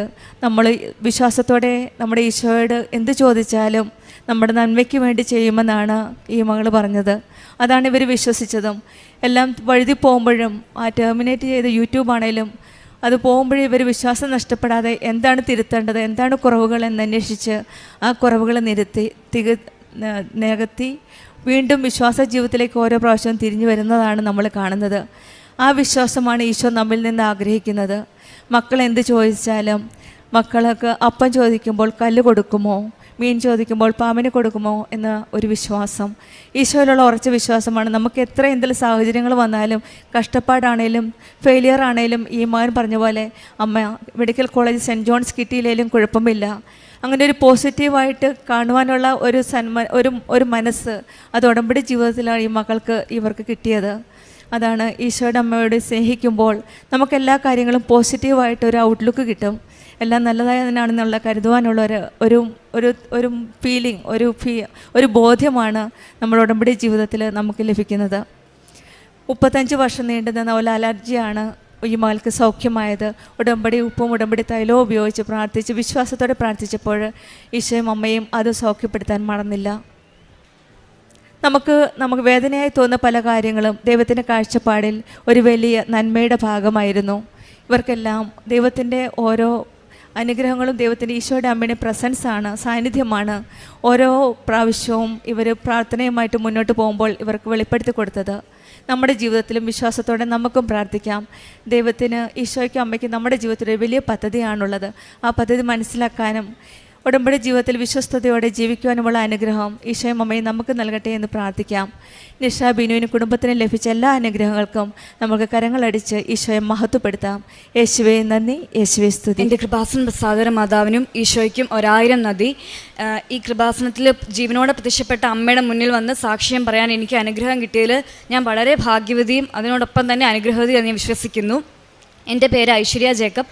ഞാൻ ഇടുക്കി ഡിസ്ട്രിക്റ്റിലെ കട്ടപ്പന സെൻറ്റ് ജോർജ് ഫോറൻ ചർച്ചിലെ ഇടവക അംഗമാണ്. ഞാൻ കൃപാസനത്തിനെക്കുറിച്ച് അറിയുന്നത് എൻ്റെ അമ്മ വഴിയായിട്ടാണ്. 2019 ഞാൻ ആദ്യമായിട്ട് കൃപാസനത്തിൽ വന്നത്. അപ്പോൾ അന്ന് വന്ന് പ്രാർത്ഥിച്ചു. അങ്ങനെ എനിക്ക് കൃപാസനത്തെക്കുറിച്ച് അറിയാം. അപ്പോൾ യൂട്യൂബിലൊക്കെ ഞാൻ വീഡിയോസ് കാണും. അങ്ങനെയൊക്കെ ഈ ലൈറ്റ് ആൻഡ് ക്യാൻഡിൽ എന്തെങ്കിലും എക്സാമിൻ്റെ സമയത്തിട്ട് പ്രാർത്ഥിക്കും. അങ്ങനെയൊക്കെ എനിക്ക് കൃപാസനത്തിനോട് എപ്പോഴും ഒരു ഓൺലൈൻ വഴിയായിട്ടുള്ള ബന്ധം എല്ലാ രീതിയിലും ഞാൻ കൂടുന്നുണ്ടായിരുന്നു. എൻ്റെ ഫ്രണ്ട്സിൻ്റെ അടുത്താണെങ്കിലും ഞാൻ കുറേ പേരുടെ അടുത്ത് കൃപാസനത്തെക്കുറിച്ച് ഇങ്ങനെയൊക്കെ ചെയ്ത കൃപാസനമുണ്ട്, മാതാവിനെക്കുറിച്ചൊക്കെ ഞാൻ പറഞ്ഞു കൊടുത്തിട്ടുണ്ട്. അങ്ങനെ ഞാൻ തിരുവല്ലയിൽ പുഷ്പഗിരിയിൽ BSc നഴ്സിംഗ് പഠിക്കുമായിരുന്നു. ഞാൻ കഴിഞ്ഞ വർഷമാണ് BSc നഴ്സിംഗ് കംപ്ലീറ്റ് ചെയ്തത്. അപ്പം എനിക്ക് എൻ്റെ ആഗ്രഹം പുറത്ത് ജോലിക്ക് പോകണം എന്നായിരുന്നു. പക്ഷേ ഇപ്പം പുറത്തോട്ടൊന്നും ഇൻടേക്സ് ഇല്ല. പിന്നെ ഞാനൊരു ഫ്രഷറാണ്. അപ്പം എനിക്ക് അബ്രോഡ് ഒരു ജോലിക്ക് പോകാമെന്ന് പറഞ്ഞാൽ അതൊരു സ്വപ്നമായിരുന്നു. ഇനി ഒരിക്കലും നടക്കത്തില്ല. അന്ന് എക്സ്പീരിയൻസ് ഇല്ലാതെ ആരെയും ഇപ്പം പുറത്തോട്ട് എടുക്കുന്നില്ല. OET ഇതൊക്കെ എക്സ്പയർ ആയിട്ടുള്ളവർ വരെ എൻ്റെ സീനിയേഴ്സ് നിൽക്കും. അപ്പം എനിക്ക് അങ്ങനത്തെ ഒരു കാര്യം നടക്കത്തേ ഇല്ലെന്ന ഒരു ഇതിൽ സങ്കടമായിരുന്നു. അപ്പം എൻ്റെ വീട്ടുകാർക്ക് ഇഷ്ടമല്ല, അത്ര താല്പര്യമില്ലായിരുന്നു ഞാൻ നഴ്സിങ്ങിന് പോകണമെന്ന്. അപ്പം എൻ്റെ ഇഷ്ടത്തിൽ ഞാൻ തന്നെയാണ് പുഷ്പഗിരി സെലക്ട് ചെയ്തത്. എല്ലാം എൻ്റെ ഇഷ്ടത്തിനായിരുന്നു ഞാൻ ഇത്രയോ ചെയ്തു വന്നത്. അപ്പം പെട്ടെന്നാണ് ഞങ്ങളുടെ കോളേജിൽ ഇങ്ങനെ ഒരു UK നിന്ന് ഒരു NHS ഇൻ്റർവ്യൂ റിക്രൂട്ട്മെൻറ്റ് വന്നത്. അപ്പം 50 പേര് ഞങ്ങളുടെ ക്ലാസ്സിലുണ്ട്. അതിൽ 38 പേര് ആ ഇൻ്റർവ്യൂവിന് അറ്റൻഡ് ചെയ്തു. അപ്പം ഞാൻ ലൈറ്റ് ആൻഡ് ക്യാൻഡിൽ ഇട്ട് പ്രാർത്ഥിച്ചു, മാതാവേ എനിക്കിതിൽ സെലക്ഷൻ തരണമേ, എനിക്ക് ഭയങ്കര ആഗ്രഹമാണ് UK പോകണമെന്ന്, എനിക്ക് ഇത് തരണേന്ന് ഞാൻ പ്രാർത്ഥിച്ചു. അപ്പോൾ ലൈറ്റ് ആൻഡ് ക്യാൻഡിൽ ഇട്ട് പ്രാർത്ഥിച്ചു. അപ്പം 22 പേരെ സെലക്ട് ആക്കിയതിൽ ഒരാൾ ഞാനായിരുന്നു. ഞാൻ അങ്ങനെ ഭയങ്കര പഠിത്തക്കാരിയല്ല, എന്നാൽ അത്ര പഠിക്കത്തില്ലായകയല്ല, ഞാനൊരു മിഡിൽ ലെവലിലായിരുന്നു. എങ്ങനെയാണേലും എക്സാമിനെല്ലാം ഞാൻ പാസ്സാകും, അങ്ങനത്തെ ഒരു ലെവലിലുള്ള ആളായിരുന്നു. അപ്പോൾ ഇൻ്റർവ്യൂ കിട്ടിക്കഴിഞ്ഞിട്ട് അവർ പറഞ്ഞിരുന്നത് ഓഗസ്റ്റ് 20 എന്നുള്ള ഡേറ്റിനുള്ളിൽ OET CBT ബാക്കി NMC പ്രോസസ്സിങ് എല്ലാം കംപ്ലീറ്റ് ചെയ്യണം എന്നായിരുന്നു. അങ്ങനെയാണെങ്കിൽ ജാനുവരിയിൽ UK പോകാൻ പറ്റും എന്നാണ്. അത് എത്രത്തോളം സത്യമാണോ ഒന്നും അറിയത്തില്ല. അപ്പം എനിക്ക് ഉണ്ടായിരുന്നു OET CBT ഒക്കെ ഞാനിങ്ങനെ വീഡിയോസിലൊക്കെ കണ്ടിട്ടുണ്ട്. ഉടമ്പടിയിൽ സാക്ഷ്യങ്ങൾ ഭയങ്കര പാടാണ്, അത് പാസ്സാകണമെങ്കിൽ ഒരുപാട് കഷ്ടപ്പാടാണ്, എത്ര പഠിക്കുന്നവർക്കാണെങ്കിലും അതൊന്നും കിട്ടത്തില്ല, ഭയങ്കര ഭാഗ്യമാണ്, അങ്ങനെയൊക്കെ കേട്ടിട്ടുണ്ട്. അപ്പോഴും എനിക്ക് ഇംഗ്ലീഷിൽ ഞാനൊരു ഇച്ചിരി കോൺഫിഡൻ്റ് ആയിരുന്നു. എൻ്റെ കോളേജിൽ എന്ത് പ്രോഗ്രാം ഉണ്ടെങ്കിലും ഇംഗ്ലീഷിലുള്ള MCs എല്ലാം ഞാനായിരുന്നു ചെയ്തുകൊണ്ടിരുന്നത്. അപ്പം എനിക്കൊരു കോൺഫിഡൻസ് ഉണ്ടായിരുന്നു എനിക്ക് OET ഫസ്റ്റ് അറ്റംപ്റ്റിൽ തന്നെ കിട്ടുമെന്ന്. അപ്പം എൻ്റെ കൂടെയൊക്കെ ഉള്ളവർ ഉടമ്പടി എടുക്കുന്നുണ്ടായിരുന്നു. അപ്പം എനിക്ക് ഉടമ്പടി എടുക്കണം എന്നുണ്ട്. പക്ഷേ എനിക്കൊരു ഇതെല്ലാം എനിക്കിതെല്ലാം ഫോളോ ചെയ്യാൻ പറ്റുമോ? പിന്നെ ഞാൻ കേട്ടിട്ടുണ്ട് ഇതെല്ലാം അതേപടി ഫോളോ ചെയ്തില്ലെങ്കിൽ മാതാവ് നമുക്ക് തിരിച്ച് എന്തെങ്കിലും നമുക്ക് എതിരായിട്ട് ചെയ്യും. അപ്പോൾ എനിക്ക് പേടിയാണ്. അപ്പോൾ ഞാൻ വിചാരിച്ചു ഉടമ്പടി എടുക്കണ്ട, അല്ലാതെ തന്നെ ഇപ്പം ഞാൻ എങ്ങനെയാണോ പ്രാർത്ഥിക്കുന്നത് അതുപോലെ തന്നെ പ്രാർത്ഥിച്ചു പോകാം, ഉടമ്പടി എടുത്ത് പ്രാർത്ഥിക്കേണ്ട ആവശ്യമില്ല, ഞാൻ ഇങ്ങനെ തന്നെ ഫോളോ ചെയ്യാം എന്നുള്ള രീതിയിൽ നിന്നു. അപ്പം ഞാൻ മാർച്ചിലാണ് എൻ്റെ എക്സാം എല്ലാം കഴിഞ്ഞത്. ഈ 2025 മാർച്ചിൽ എൻ്റെ കോളേജിലെല്ലാം കഴിഞ്ഞ് ഞാൻ 17th OET ജോയിൻ ചെയ്തു. എനിക്ക് OET ഈസി ആയിട്ട് തോന്നി. റീഡിങ് എന്ന മൊഡ്യൂൾ മാത്രം എനിക്ക് ഇച്ചിരി ഡിഫിക്കൽട്ടായിരുന്നു. പക്ഷെ എന്നാലും എനിക്ക് ഫസ്റ്റ് അറ്റംപ്റ്റിൽ തന്നെ ക്രാക്ക് ചെയ്യാൻ പറ്റും തോന്നി. അപ്പോഴും ഞാൻ ഇവിടെ കൃപാസനത്തിൽ വന്നു. ഉടമ്പടി എടുത്തില്ല, പ്രാർത്ഥിച്ചിട്ട് പോയി. ലൈറ്റ് ആൻഡ് ക്യാൻഡിലെല്ലാം ഇടുന്നുണ്ട്. പക്ഷേ ഉടമ്പടി എടുക്കാൻ ഇതായിരുന്നു, എനിക്ക് എന്തോ പോലെയായിരുന്നു. ഇനി കൃപാസനത്തിൽ പത്രം കൊടുക്കുന്നതായിരുന്നു എൻ്റെ ഏറ്റവും വലിയൊരു പേടി. പത്രം കൊടുക്കുമ്പം ആൾക്കാരാരെങ്കിലും വാങ്ങിച്ചില്ലെങ്കിൽ എനിക്ക് എന്തോ പോലെ, അപ്പം എന്തോ പോലെ നമുക്ക് നാണക്കേട്, അങ്ങനെ ഒരു ഫീലിംഗ് ഒക്കെ ആയിരുന്നു എനിക്ക്. അതുകൊണ്ട് ഞാൻ വിചാരിച്ചു ഉടമ്പടി എടുക്കാതെ നമുക്ക് എക്സാം എഴുതി നോക്കാം. അങ്ങനെ ഞാൻ മെയ് 24 എക്സാം എഴുതി കഴിഞ്ഞ് റിസൾട്ട് വന്നപ്പം എനിക്ക് റീഡിങ് 2 മാർക്കിന് പോയി. ബാക്കി എല്ലാ മൊഡ്യൂൾസിനും എനിക്ക് നല്ല മാർക്കുണ്ട്. അപ്പോൾ എനിക്ക് ഭയങ്കര സങ്കടമായിപ്പോയി. അതെന്ത് പറ്റി എനിക്ക് തരാം, എൻ്റെ കൂടെ ഉണ്ടായിരുന്നവർക്കെല്ലാം കുറച്ച് പേർക്ക് കിട്ടി. അപ്പോൾ അതെനിക്ക് ഭയങ്കര സങ്കടമായിപ്പോയി. എനിക്ക് എന്തുകൊണ്ട് മാതാവ് തന്നില്ല, എന്ത് പറ്റിയെന്ന് പറഞ്ഞാൽ എനിക്ക് ഭയങ്കര വിഷമമായിരുന്നു. അപ്പോഴും എനിക്ക് എന്നിൽ തന്നെയായിരുന്നു കോൺഫിഡൻസ്, കിട്ടുമായിരുന്നല്ലോ. പക്ഷെ ഞാൻ ഒരിക്കലും എനിക്കതൊരു OET കിട്ടാനുള്ള കഴിവുണ്ടെന്ന് വിചാരിച്ചിരുന്ന ആളായിരുന്നു ഞാൻ. അങ്ങനെ കുറേ സങ്കടപ്പെട്ട് ഞാൻ പിന്നെ നെക്സ്റ്റ് ഡേറ്റ് എടുത്ത് ജൂൺ 28 എക്സാം എഴുതി. ജൂൺ 28 എക്സാം എഴുതിയപ്പോഴും എനിക്ക് പിന്നെയും റീഡിങ് 1 മാർക്കിന് പോയി. ബാക്കി എല്ലാ മൊഡ്യൂളിലും അതേ സെയിം മാർക്ക് തന്നെ.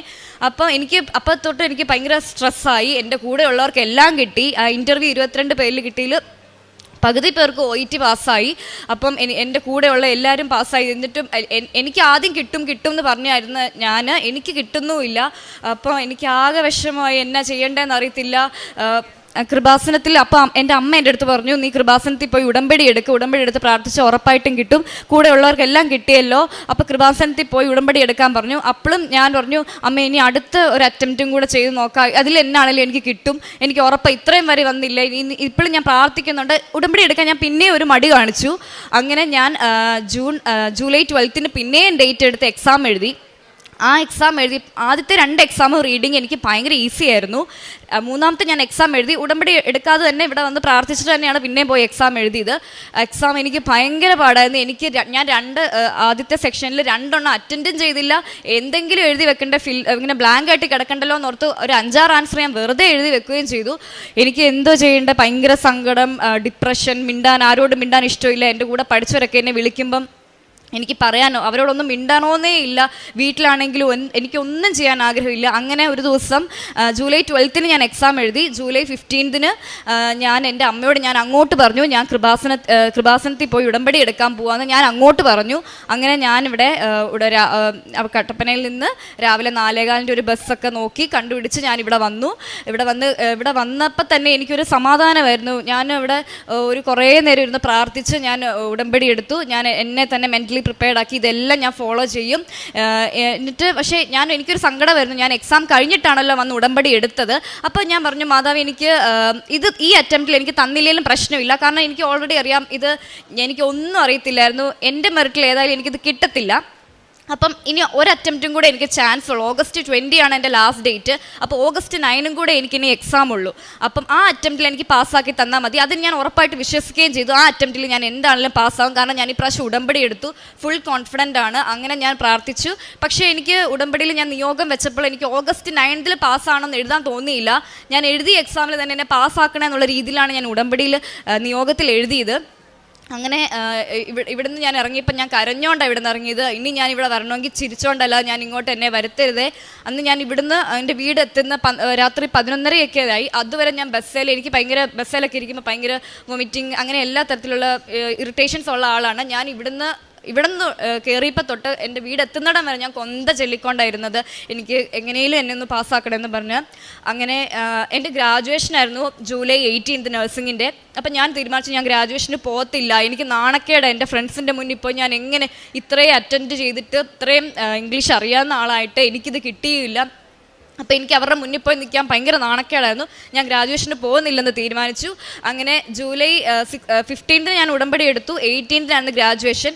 17 എൻ്റെ OETയുടെ റിസൾട്ട് വന്നു. എനിക്ക് 350 വേണ്ടിടത്ത് 360 മാർക്സ് തന്ന് റീഡിങ്ങും എല്ലാ മൊഡ്യൂൾസിനും B ഗ്രേഡ് തന്ന് ഞാൻ പാസ്സായി. ഇത് എനിക്ക് 0 മെറിറ്റാണ്. ഞാനത് ഉറച്ചു വിശ്വസിക്കുന്നു. Not by my merit but by God's grace ആണത്. ഒരു യോഗ്യതയില്ല. ഞാൻ ഒരാളുടെ അടുത്ത് ഞാൻ പറഞ്ഞില്ലായിരുന്നു 3rd എക്സാം ഞാൻ എഴുതിയിട്ടുണ്ടെന്നുള്ള കാര്യം. വീട്ടിലും എനിക്ക് മാത്രം, എൻ്റെ കൂട്ടത്തിൽ പഠിക്കുന്നവരോട് പോലും ഞാൻ പറഞ്ഞില്ല ഞാൻ എക്സാം എഴുതിയെന്ന്. അപ്പോൾ ഇവിടെ വന്ന് ഞാൻ പ്രാർത്ഥിച്ചത് എനിക്ക് ഗ്രാജുവേഷന് സന്തോഷത്തോടെ പോകാൻ ചാൻസ് കിട്ടണമെന്നായിരുന്നു. എക്സാമിൻ്റെ സമയത്ത് ഞാൻ ഉടമ്പടി എടുത്തില്ലെങ്കിലും എനിക്ക് ഈ ഉടമ്പടി തൈലമൊക്കെ എക്സാം സെൻറ്ററിൽ OET എഴുതുന്ന ഒട്ടുമിക്ക ആൾക്കാർ ഉടമ്പടി എടുത്തവരായിരുന്നു എൻ്റെ എക്സാം സെൻറ്ററിലൊക്കെ ഉണ്ടായിരുന്നത്. അപ്പോൾ അവരോട് ഞാൻ അങ്ങോട്ട് എന്ന് ചോദിച്ചു, എനിക്ക് ഇച്ചിരി ഉപ്പ് തരാമോ എന്ന് ചോദിച്ച് ഉടമ്പടി ഉപ്പും തൈലവും എല്ലാം അവർ എനിക്ക് തന്ന്. അങ്ങനെ ഞാൻ എക്സാം സെൻറ്ററിൽ ഉടമ്പടി തൈലം ഉപ്പ് ഇടുകയും എൻ്റെ ക്വസ്റ്റ്യൻ പേപ്പറിൽ റീഡിങ്ങിൻ്റെ ക്വസ്റ്റ്യൻ പേപ്പറിൽ ഞാൻ ഉപ്പിട്ട് പ്രാർത്ഥിച്ച് ആണ് എക്സാമിന് പോയത്. അപ്പം അങ്ങനെ ഓഗസ്റ്റ് 20 മുന്നായി തന്നെ ഞാൻ എൻ്റെ OET, CBT എല്ലാം NMC പ്രോസസ്സിങ് എല്ലാം ഞാൻ കംപ്ലീറ്റ് ചെയ്തു. അതിനുശേഷം ഞാൻ ഈ വരുന്ന ഞായറാഴ്ച ജാനുവരി 11 ഞാൻ UK പോവുകയാണ്. സ്കിൽഡ് വർക്കർ വിസ കിട്ടിയാണ് ഒരു ഫ്രഷറായ എന്നെ മാതാവ് UK വിടുന്നത്.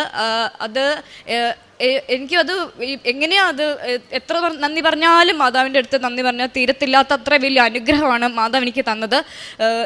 ഒന്നും ചോദിക്കാതെ തന്നെ എന്നെ ഉടമ്പടി എടുക്കാൻ വേണ്ടി തന്നെയാണ് മാതാവ് എന്നെ അത്രയും 2 പ്രാവശ്യം എഴുതിപ്പിച്ച് എന്നെ ഇവിടെ എത്തിക്കാൻ വേണ്ടിയാണ് എന്നെ നിയോഗിച്ചതെന്നാണ് ഞാൻ ഇപ്പോഴും വിശ്വസിക്കുന്നത്. ഇതാണ് എൻ്റെ ഒരു സാക്ഷ്യം. രണ്ടാമത്തെ ഒരു സാക്ഷ്യം എന്ന് വെച്ചാൽ എനിക്ക് PCOD എന്ന് പറയുന്ന ഡിസീസ് ഉണ്ടായിരുന്നു. ഞാൻ 7 ഇയേഴ്സായിട്ട് ഹോർമോൺ ടാബ്ലറ്റ് കഴിച്ചുകൊണ്ടിരിക്കുമായിരുന്നു. ഇവിടുന്ന് ഉടമ്പടി എടുത്ത് പോയ അന്ന് തൊട്ട് ഇന്ന് വരെ 7 മാസമായി എനിക്ക് പീരിയഡ്സ് റെഗുലറാണ്.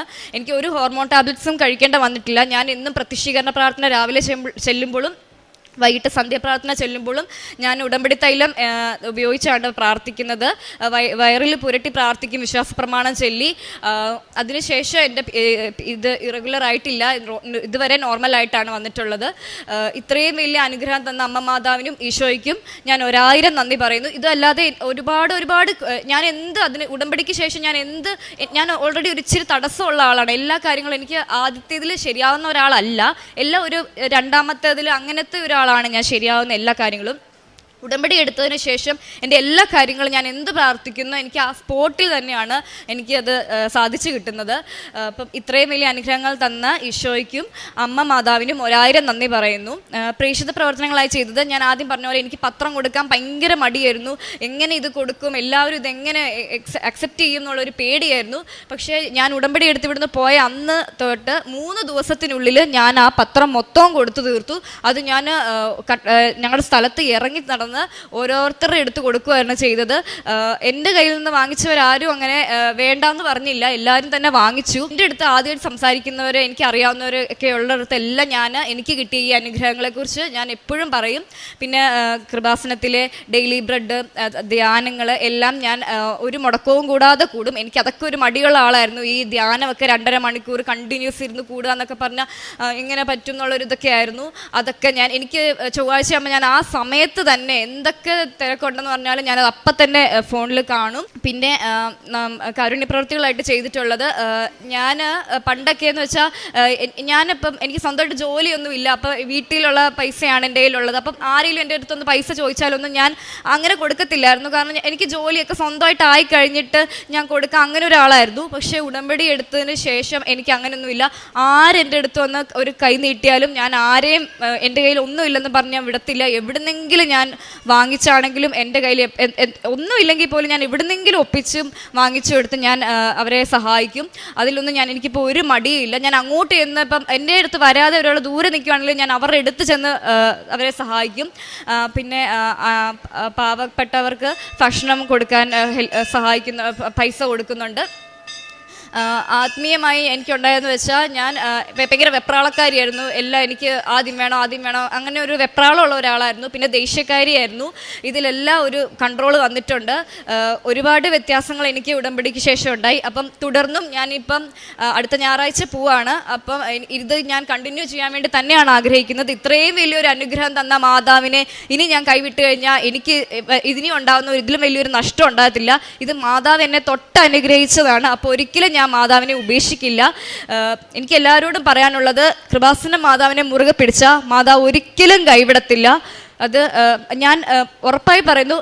പിതാവേ, എൻ്റെ ഹിതമല്ല അവിടുത്തെ ഹിതം നിറവേറട്ടെ എന്ന് വെച്ചാണ് ഞാൻ എപ്പോഴും ഇപ്പം പ്രാർത്ഥിക്കുന്നത്. എന്താണോ ഈശോയുടെയും മാതാവിൻ്റെയും ഇഷ്ടം അത് നടക്കട്ടെ, ആ ഒരു ഇതിൽ പോവുകയാണ്. ഒരു പേടിയും ഒന്നുമില്ലാതെ എല്ലാം നിങ്ങൾ ഈശോയും മാതാവും തീരുമാനിക്കുന്ന പോലെ തന്നെ നടക്കട്ടെ എന്നുള്ള രീതിയിൽ ഇത്രയും വലിയൊരു അനുഗ്രഹം എൻ്റെ ജീവിതത്തിൽ എൻ്റെ കുടുംബത്തിനും തന്ന ഈശോയ്ക്കും അമ്മ മാതാവിനും കഴിഞ്ഞ കാര്യങ്ങൾ നിങ്ങൾ ഓർക്കുകയോ പരിഗണിക്കുകയോ വേണ്ട. ഇതാ ഞാൻ പുതിയ ഒരു കാര്യം ചെയ്യുന്നു, അത് മുളയെടുക്കുന്നത് നിങ്ങൾ അറിയുന്നില്ലേ? ഞാൻ വിജനദേശത്ത് ഒരു പാതയും മരുഭൂമിയിൽ നദികളും ഉണ്ടാക്കും. യെശയ്യാ പ്രവാചകന്റെ പുസ്തകം 43-ാം അധ്യായം 18-ാം വചനമാണിത്. നമ്മുടെ ജീവിതത്തിൽ നമ്മളുടെ ഓരോ കാര്യങ്ങളിലും നമ്മളുടെ കൂടെ നിന്ന് നമ്മളെ കാത്തു പരിപാലിക്കുന്ന ഒരു ദൈവത്തിൻ്റെ സന്നിധിയിലാണ് നാം വന്നിരിക്കുന്നത്.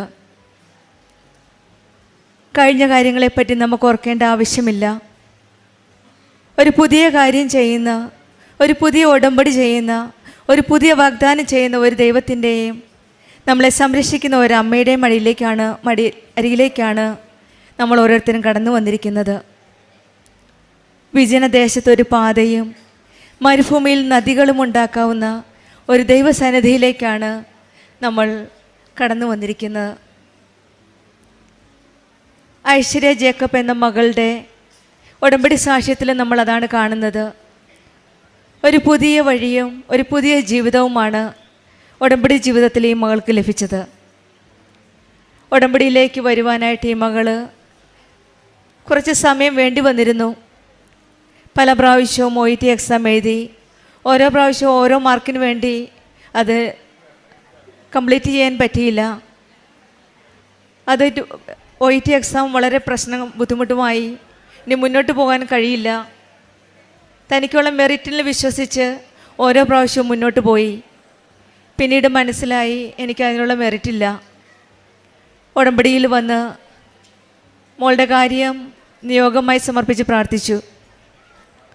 പിന്നീട് പെട്ടെന്നാണ് എല്ലാ കാര്യവും സമയച്ചുരുക്കത്തിൻ്റെ അമ്മ ആ മകളുടെ ജീവിതത്തിൽ ചെയ്തു കൊടുത്തത്.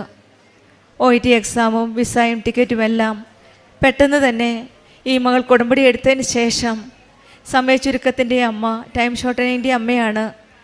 പല കാര്യങ്ങളിലും തടസ്സമായി കിടന്ന ഓരോ കാര്യങ്ങളും പെട്ടെന്ന് പുതിയ വഴികൾ തെളിച്ച് ഓരോ കാര്യത്തിലും ഇടപെട്ട് ഈശോയും അമ്മയും ചെയ്തു കൊടുക്കുന്നതായിട്ടാണ് നമ്മൾ കാണുന്നത്. പുറത്തേക്കുള്ള ജോലി ഒരു സ്വപ്നമായിരുന്ന ഈ മകൾക്ക് ആ സ്വപ്നം സാക്ഷാത്കരിച്ചു കൊടുക്കാൻ ഉടമ്പടി ജീവിതത്തിൽ ഈ മകൾക്ക് സാധിച്ചു, ഈശോയും അമ്മയിൽ കൂടി. പിന്നീടുണ്ടായിരുന്ന ഒരു രോഗസൗഖ്യമാണ്. ബ്ലീഡിങ് നോർമലായി. 7 വർഷത്തോളം ഉണ്ടായിരുന്ന ഹെവി ബ്ലീഡിങ് ആയിരുന്നു. അത് 7 മാസം കൊണ്ട് ഉടമ്പടി ജീവിതത്തിൽ വന്നപ്പോൾ ഉടമ്പടി വസ്തുക്കൾ ഉപയോഗിച്ചതുകൊണ്ട് ഈ മകൾക്ക് ഈശോയും അമ്മയും ആ രോഗസൗഖ്യം കൊടുത്തത്. ഉടമ്പടി ജീവിതത്തിൽ ദൈവം നമ്മുടെ ജീവിതത്തിൽ പുതിയ തുടക്കം, പുത്തൻ വഴികൾ ഒരുക്കുകയാണ്. നമ്മളിൽ പലപ്പോഴും മരുഭൂമിയാകുന്ന ബുദ്ധിമുട്ടുകളിലും പ്രതിസന്ധികളിലും രോഗാവസ്ഥയിലും കൂടെ ആവാം നമ്മൾ യാത്ര ചെയ്യുന്നത്. അവിടെ ഒരു വഴി നൽകി, ഒരു പുതിയ ജീവൻ നൽകി, നമുക്ക് മാർഗനിർദ്ദേശവും നൽകുവാനും ഒരു പുതിയ ജീവൻ നൽകുവാനുമാണ് ഉടമ്പടി മക്കൾ ഈ സന്നിധിയിൽ വരുന്നത്. നമ്മൾ അസാധ്യമെന്ന് കരുതുന്ന സ്ഥലങ്ങളിൽ പോലും ദൈവത്തിന് വഴി തുറന്നു തരുവാൻ സാധിക്കും ഉടമ്പടി ജീവിതത്തിൽ കൂടി. നമ്മളിപ്പോൾ കഷ്ടത്തിലോ നിരാശയിലോ ആവാം. ദൈവം പറയുന്നു, നിൻ്റെ കഴിഞ്ഞ കാലം അത് അവസാന വാക്കല്ല, നിനക്കൊരു പുതിയ ജീവിതം, പുതിയ വഴി ഞാൻ തെളിച്ചു തരും. നമുക്ക് ഉടമ്പടി ജീവിതത്തിൽ വിശ്വസ്തയോടെ ഈശോയുടെയും അമ്മയുടെയും കരങ്ങൾ പിടിച്ചുകൊണ്ട് മുന്നോട്ട് നയിക്കാം, ആത്മീയമായിട്ട് വളരാം. നമ്മുടെ ജീവിതത്തിലും പുത്തൻ വഴികളും പുത്തൻ ജീവിതം ലഭിക്കട്ടെ എന്ന് നമുക്ക് പ്രാർത്ഥിക്കാം. അവസാനം എത്ര വൈകിപ്പോയാലും, മരുഭൂമി എത്ര നീണ്ടതായാലും ദൈവത്തിൻ്റെ കാര്യം നമ്മുടെ കൂടെ ഉണ്ടെങ്കിൽ നമുക്കൊന്നും ഭയപ്പെടേണ്ട ആവശ്യമില്ല. നമുക്കെല്ലാം ഈശോയുടെ കരങ്ങൾ പിടിച്ച് നമ്മുടെ ഉടമ്പടി ജീവിതം ഭക്തിയോടെ നയിക്കാം. ഐശ്വര്യ ജേക്കബിനും കുടുംബത്തിനും ലഭിച്ച എല്ലാ അനുഗ്രഹങ്ങൾക്കും നമുക്ക് കരങ്ങളടിച്ച് ദൈവത്തെ മഹത്വപ്പെടുത്താം. ഈശോയെ നന്ദി, യേശുവെ സ്തുതി. ഈശോയ്ക്കും പരിശുദ്ധ അമ്മയ്ക്കും എന്നെ ഉടമ്പടി സാക്ഷിയാക്കിയതിന് 1000 നന്ദി. എൻ്റെ പേര് മെർലി. ഞാൻ വരുന്നത് വരാപ്പുഴ പുത്തൻവളി ഇടവക അംഗമാണ്.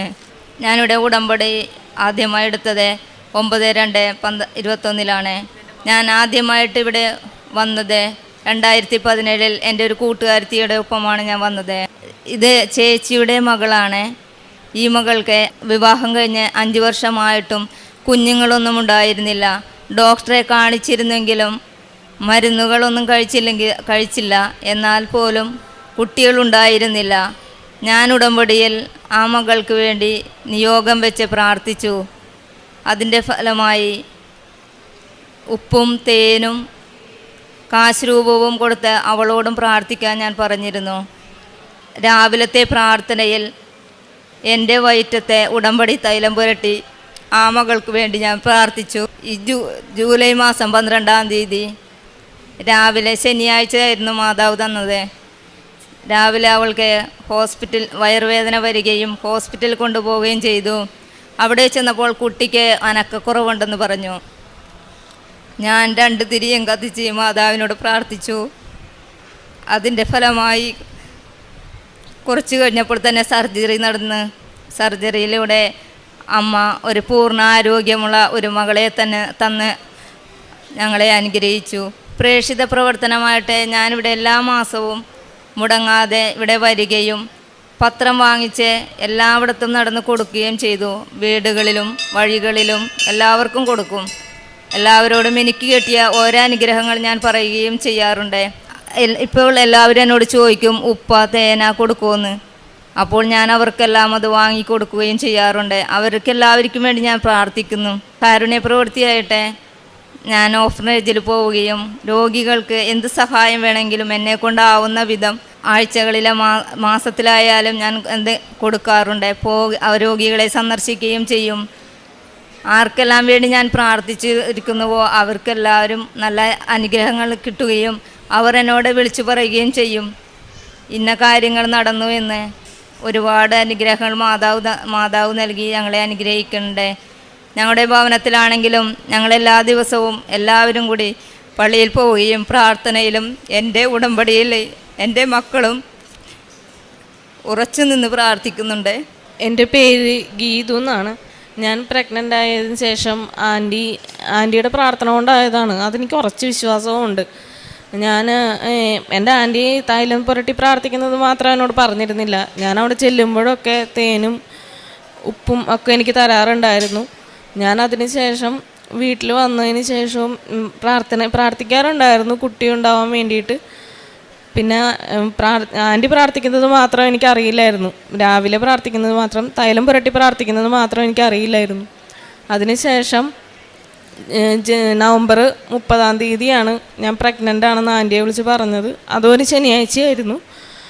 എന്നിട്ട് അതിന് ശേഷമാണ് ആൻറ്റി തൈലം പുരട്ടി പ്രാർത്ഥിക്കുന്നത് ഞാൻ അറിഞ്ഞിരുന്നത്. എന്നിട്ട് നോർമലി പ്രാർത്ഥിക്കാറുണ്ടെന്ന് മാത്രമേ ഉണ്ടായിരുന്നുള്ളൂ. അതിനുശേഷം ഡെലിവറി കഴിഞ്ഞു. ഡെലിവറിക്ക് ഹോസ്പിറ്റലിലായിരുന്ന സമയത്തും കുറച്ച് പ്രോബ്ലംസ് പറഞ്ഞിരുന്നു. കുട്ടിയെ കിട്ടാൻ പ്രയാസമാണെന്ന് വരെ ഡോക്ടർ പറഞ്ഞു. അതിനുശേഷം ആൻറ്റിയെ വിളിച്ച് എൻ്റെ ഹസ്ബൻഡ് പറഞ്ഞു ആൻറ്റി പ്രാർത്ഥിക്കണമെന്ന് പറഞ്ഞു. ആൻറ്റി അപ്പം തന്നെ പ്രാർത്ഥിക്കുകയും ചെയ്തിരുന്നു. അതിനുശേഷം 11:30 ആയപ്പോഴാണ് എൻ്റെ ഡെലിവറി നടന്നത്. അതും ശനിയാഴ്ച തന്നെയായിരുന്നു. ജൂലൈ 12 ശനിയാഴ്ചയായിരുന്നു. അതിനുശേഷം ഹോസ്പിറ്റലിൽ നിന്ന് ഡിസ്ചാർജ് ചെയ്ത് വീട്ടിൽ വന്നിട്ട് ഒരു കുട്ടിക്കൊരു 7 ദിവസം ഒക്കെ ആയിട്ടുണ്ടാവും. വീട്ടിൽ വന്നതിന് ശേഷം ഒരു ദിവസം ഫുള്ളായിട്ട് കുട്ടി മൂത്രം ഒഴിക്കുകയും അപ്പിയിടുകയും ചെയ്യുന്നുണ്ടായിരുന്നില്ല. രാവിലെ വൈകുന്നേരം വരെ ഞാനത് നോർമലായിട്ട് തന്നെ ആവും എന്ന് വിചാരിച്ചിരുന്നു. വൈകുന്നേരം ആയിക്കഴിഞ്ഞപ്പോൾ ആൻറ്റിയോട് ഞാൻ പറഞ്ഞു ആൻറ്റി ഇതുപോലെ കുഞ്ഞി മൂത്രം ഒഴിക്കുന്നില്ല എന്ന് പറഞ്ഞു. ആൻറ്റി അപ്പം തന്നെ എന്നെ കുട്ടിയായിട്ട് എടുത്തിട്ട് വരാൻ പറഞ്ഞു. എടുത്തിട്ട് ഞാൻ ചെന്നു. രൂപത്തിൻ്റെ നടയിൽ വെച്ച് മാതാവിനോട് പ്രാർത്ഥിച്ചതിന് ശേഷം കുട്ടിയുടെ തലയിൽ എണ്ണ പുരട്ടി തുടങ്ങിയപ്പോൾ തന്നെ കുട്ടി മൂത്രമൊഴിച്ചു. അത് എനിക്ക് ഒരിക്കലും ഇതാക്കാൻ പറ്റാത്തൊരു സാക്ഷ്യമാണ്. അതിനുശേഷം വീട്ടിലേക്ക് തിരിച്ചു പോയതിന് ശേഷം ഇതുപോലെ തന്നെ ഒരു 3 മാസം കഴിഞ്ഞു. ആൻറ്റി എന്നോട് പോകാമെന്ന് പറഞ്ഞിട്ടുണ്ടായിരുന്നു. ഞാൻ പറഞ്ഞു പോകാം, അവളൊന്നും കൂടി ഒന്നായിട്ട് പോകാമെന്ന് പറഞ്ഞു. അതിനുശേഷം ഒരു 3 മാസം കഴിഞ്ഞു. ഞാനിതുപോലെ തന്നെ ഉണ്ണി ഉറങ്ങുമായിരുന്നു. രാവിലെ എഴുന്നേറ്റിരുന്നു. ഞാൻ ബാത്റൂമിൽ പോകാൻ വേണ്ടി എഴുന്നേറ്റ് വന്നതിന് ശേഷം എനിക്ക് പിന്നെ ഒട്ടും ഒരടി നടക്കാൻ പറ്റാത്ത രീതിയിൽ ഭയങ്കര വേദന തുടങ്ങി. വയറുവേദന എടുത്ത് സഹിക്കാൻ പറ്റാത്ത വേദനയായി. എന്നിട്ട് ഞാൻ ഹസ്ബൻഡിനെ വിളിച്ചപ്പോൾ ആസ്പത്രി പോകണമെന്ന് ചോദിച്ചു. ഞാൻ പറഞ്ഞു നിനക്ക് കുറച്ചുകൂടി നോക്കിയിട്ട് പോകാമെന്ന് പറഞ്ഞു. നോക്കിയിട്ട് പോകാമെന്ന് പറയണതിൻ്റെ ഉള്ളിൽ കൂടെ തന്നെ ഞാൻ ആൻറ്റിയോട് ചേട്ടനോട് പറഞ്ഞു എനിക്ക് തേനെടുത്ത് തരാൻ പറഞ്ഞു. അങ്ങനെ അവിടെ നിന്ന് തേനെടുത്ത് തന്നു. ഞാൻ പ്രാർത്ഥിച്ചതിന് ശേഷം ഇത്തിരി തേനെടുത്ത് ഞാൻ കുടിച്ചതിന് ശേഷം ഒരു 5 മിനിറ്റ് പോലും വേണ്ടി വന്നില്ല എന്നാണ്. വന്ന വയറുവേദന ഏത് വഴി പോയെന്ന് എനിക്കറിയില്ല. അത്രയ്ക്കും ഇത് എനിക്ക് നേടിത്തരുന്നുണ്ട് എനിക്ക് അതിൻ്റെ ഉള്ളിൽ കൂടെ തന്നെ. അതിനേക്കാളും ഏറ്റവും അതിശയം 5 മണി കഴിയുമ്പോഴത്തേക്കിനും എൻ്റെ മോള് എപ്പോഴായാലും എഴുന്നേക്കും എന്നുള്ളതാണ്. രാവിലെ 5 മണി കഴിയുമ്പോൾ എങ്ങനെയായാലും അവൾ എഴുന്നേറ്റ് ഞാൻ ആ പ്രാർത്ഥനയ്ക്ക് ഇരിക്കും. രാവിലെ 5:30 ശേഷമുള്ള ഡെലിവറിയുടെ ഞാൻ ഇരിക്കാറുണ്ട്. ആ പ്രാർത്ഥന കഴിഞ്ഞ് അവളും എന്നോടൊപ്പം ഇരിക്കാറുണ്ട്. അതിന് ശേഷമേ അവൾ പിന്നെ കിടന്നുറങ്ങാറുള്ളൂ. ഒരു 6:30 6:45 വരെ അവൾ എഴുന്നേറ്റിരിക്കും. അതിന് ശേഷം അവൾ കിടന്നുറങ്ങും. ഇത്രയും വലിയ അനുഗ്രഹം തന്നതിന് മാതാവിനും ഈശോയ്ക്കും ഒരുപാട് നന്ദി പറയുന്നു. ആത്മീയമായിട്ട് എല്ലാ ദിവസവും ഞങ്ങളുടെ ഭവനത്തിൽ എല്ലാവരും ഞങ്ങൾ പള്ളിയിൽ പോവുകയും 2 ആഴ്ചത്തുമ്പോൾ ഞാൻ കുമ്പസാരിക്കുകയും ചെയ്യുന്നു. എൻ്റെ മെഴുകുതിരിയിൽ എന്നും മാതാവിൻ്റെ ഹൃദയവും തിരുഹൃദയത്തിൻ്റെ ഹൃദയവും അല്ലെങ്കിൽ പൂവുകൾ അതെല്ലാം വിരിയും. ഞാൻ എന്ത് സങ്കടത്തോട് പ്രാർത്ഥിക്കുന്നുവോ അപ്പോൾ തന്നെ അടയാളങ്ങൾ സംഭവിക്കും. എല്ലാത്തിനും അമ്മയ്ക്ക് 1000 നന്ദി സമർപ്പിച്ച് പ്രാർത്ഥിക്കുന്നു. ഇനിയും നിത്യത വരെ അമ്മയുടെ ഉടമ്പടിയിൽ ജീവിച്ചോളാമെന്ന് ഞാൻ പൂർണ്ണമായും അമ്മയോട് പറഞ്ഞിട്ടുണ്ട്. ഒരിക്കലും ഉടമ്പടിയിൽ നിന്ന് ഞാൻ പോവുകയില്ല. ദൈവമേ, ഞങ്ങൾ അങ്ങേക്ക് നന്ദി പറയുന്നു.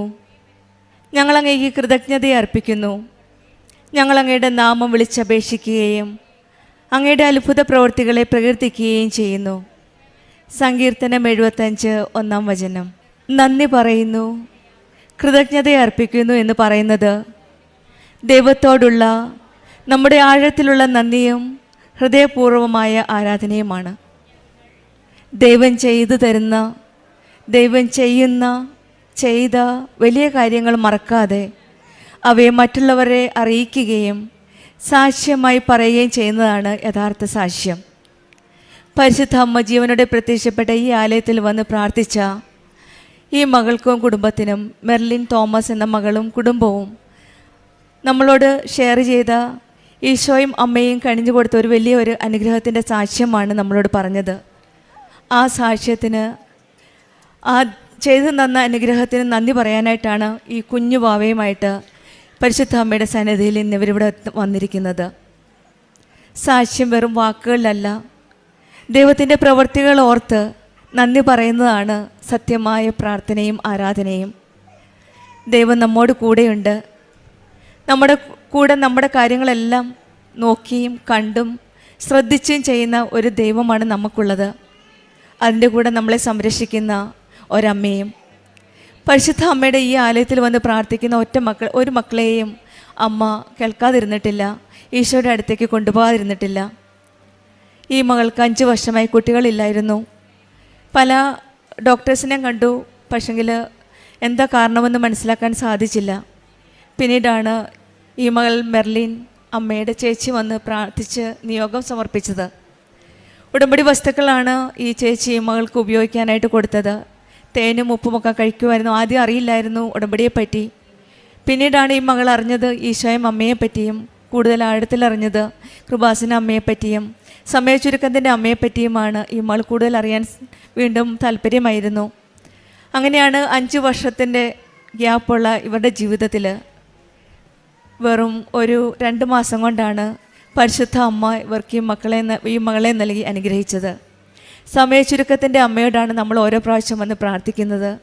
സമയഘടികാരം നെഞ്ചിൽ ചാർത്തി ഇവിടെ ജീവനോട് പ്രത്യക്ഷപ്പെട്ട ഈ അമ്മയുടെ അരികിൽ വന്ന് പ്രാർത്ഥിച്ചപ്പോൾ 5 വർഷം വേറെ 2 മാസമാക്കി മാറ്റി ആണ് ഇവർക്ക് വലിയൊരു അനുഗ്രഹം നൽകി ഇവരെ അനുഗ്രഹിച്ചത്. പ്രത്യേകിച്ചും ഡെലിവറിയുടെ സമയത്ത് പല കോംപ്ലിക്കേഷൻസ് ഉണ്ടായാലും ഇവരുടെ വിശ്വാസം തകർക്കാതെ ഈശോയും അമ്മയും ഇവരെ താങ്ങി നിർത്തുകയായിരുന്നു. പിന്നീട് ഇവരെ പ്രാർത്ഥിച്ച് വീണ്ടും കുട്ടിക്ക് പല പ്രാവശ്യവും പ്രശ്നങ്ങളുണ്ടായെങ്കിലും ഓരോ പ്രാവശ്യവും ഈശോയും അമ്മയും കൂടെ നിന്ന് പല അടയാളങ്ങളിൽ കൂടിയാണ് അവരുടെ ഈശോയുടെ അമ്മയുടെ സാന്നിധ്യം അവരുടെ ജീവിതത്തിൽ കാണിച്ചത്. ഉപ്പ് ഉപയോഗിക്കുമായിരുന്നു. തൈലം ആ കുട്ടിയുടെ തലയിൽ തൊട്ടപ്പോൾ തന്നെ ആ കുട്ടിക്കുണ്ടായിരുന്ന പ്രശ്നങ്ങൾ പരിഹരിക്കാൻ സാധിച്ചു. നമ്മൾ നമ്മുടെ ജീവിതത്തിലും പല പല പ്രശ്നങ്ങളും ബുദ്ധിമുട്ടുകളിലുമാണ് ഈ ആലയത്തിൽ വന്ന് കണ്ണുനീരോടെ വന്ന് പ്രാർത്ഥിക്കുന്നത്. നമുക്കും ഒരു സമയം വരും നന്ദി പറയാനും കൃതജ്ഞത അർപ്പിക്കാനും. നമ്മുടെ ജീവിതത്തിൽ ലഭിക്കുന്ന എല്ലാ അനുഗ്രഹങ്ങൾക്കും നമുക്ക് നന്ദി പറയാം. നന്ദി പറഞ്ഞ് നമുക്ക് സ്തുതിക്കാം. ദൈവത്തിന് പ്രവൃത്തികൾ പ്രകീർത്തിക്കുന്നത് ഒരു യഥാർത്ഥ സാക്ഷ്യമാണ്. ഈ മക്കളും കുടുംബവും ഇന്ന് വന്നത് ആ സാക്ഷ്യത്തിൻ്റെ പ്രത്യക്ഷീകരണത്തിൻ്റെ ആ സാക്ഷ്യം നമ്മളോട് പങ്കുവയ്ക്കാനായിട്ടാണ്. നമുക്ക് നന്ദിയോടെ ദൈവത്തെ സ്തുതിക്കാം. എല്ലാ കാര്യങ്ങളും ദൈവം ചെയ്തു തന്ന എല്ലാ കാര്യങ്ങളും മറയ്ക്കാതെ മറ്റുള്ളവരോട് ഷെയർ ചെയ്ത് അങ്ങനെ ഉടമ്പടിയുടെ ജീവിതത്തിൽ ദൈവനാമത്തെ നമുക്ക് മഹത്വപ്പെടുത്താം. ഉടമ്പടി ജീവിതം മുന്നോട്ട് നയിക്കാം. മെർലിനും കുടുംബത്തിനും ലഭിച്ച എല്ലാ അനുഗ്രഹങ്ങൾക്കും നമുക്ക് കരങ്ങളടിച്ച് ഈശോയെ മഹത്വപ്പെടുത്താം. യേശുവേ നന്ദി.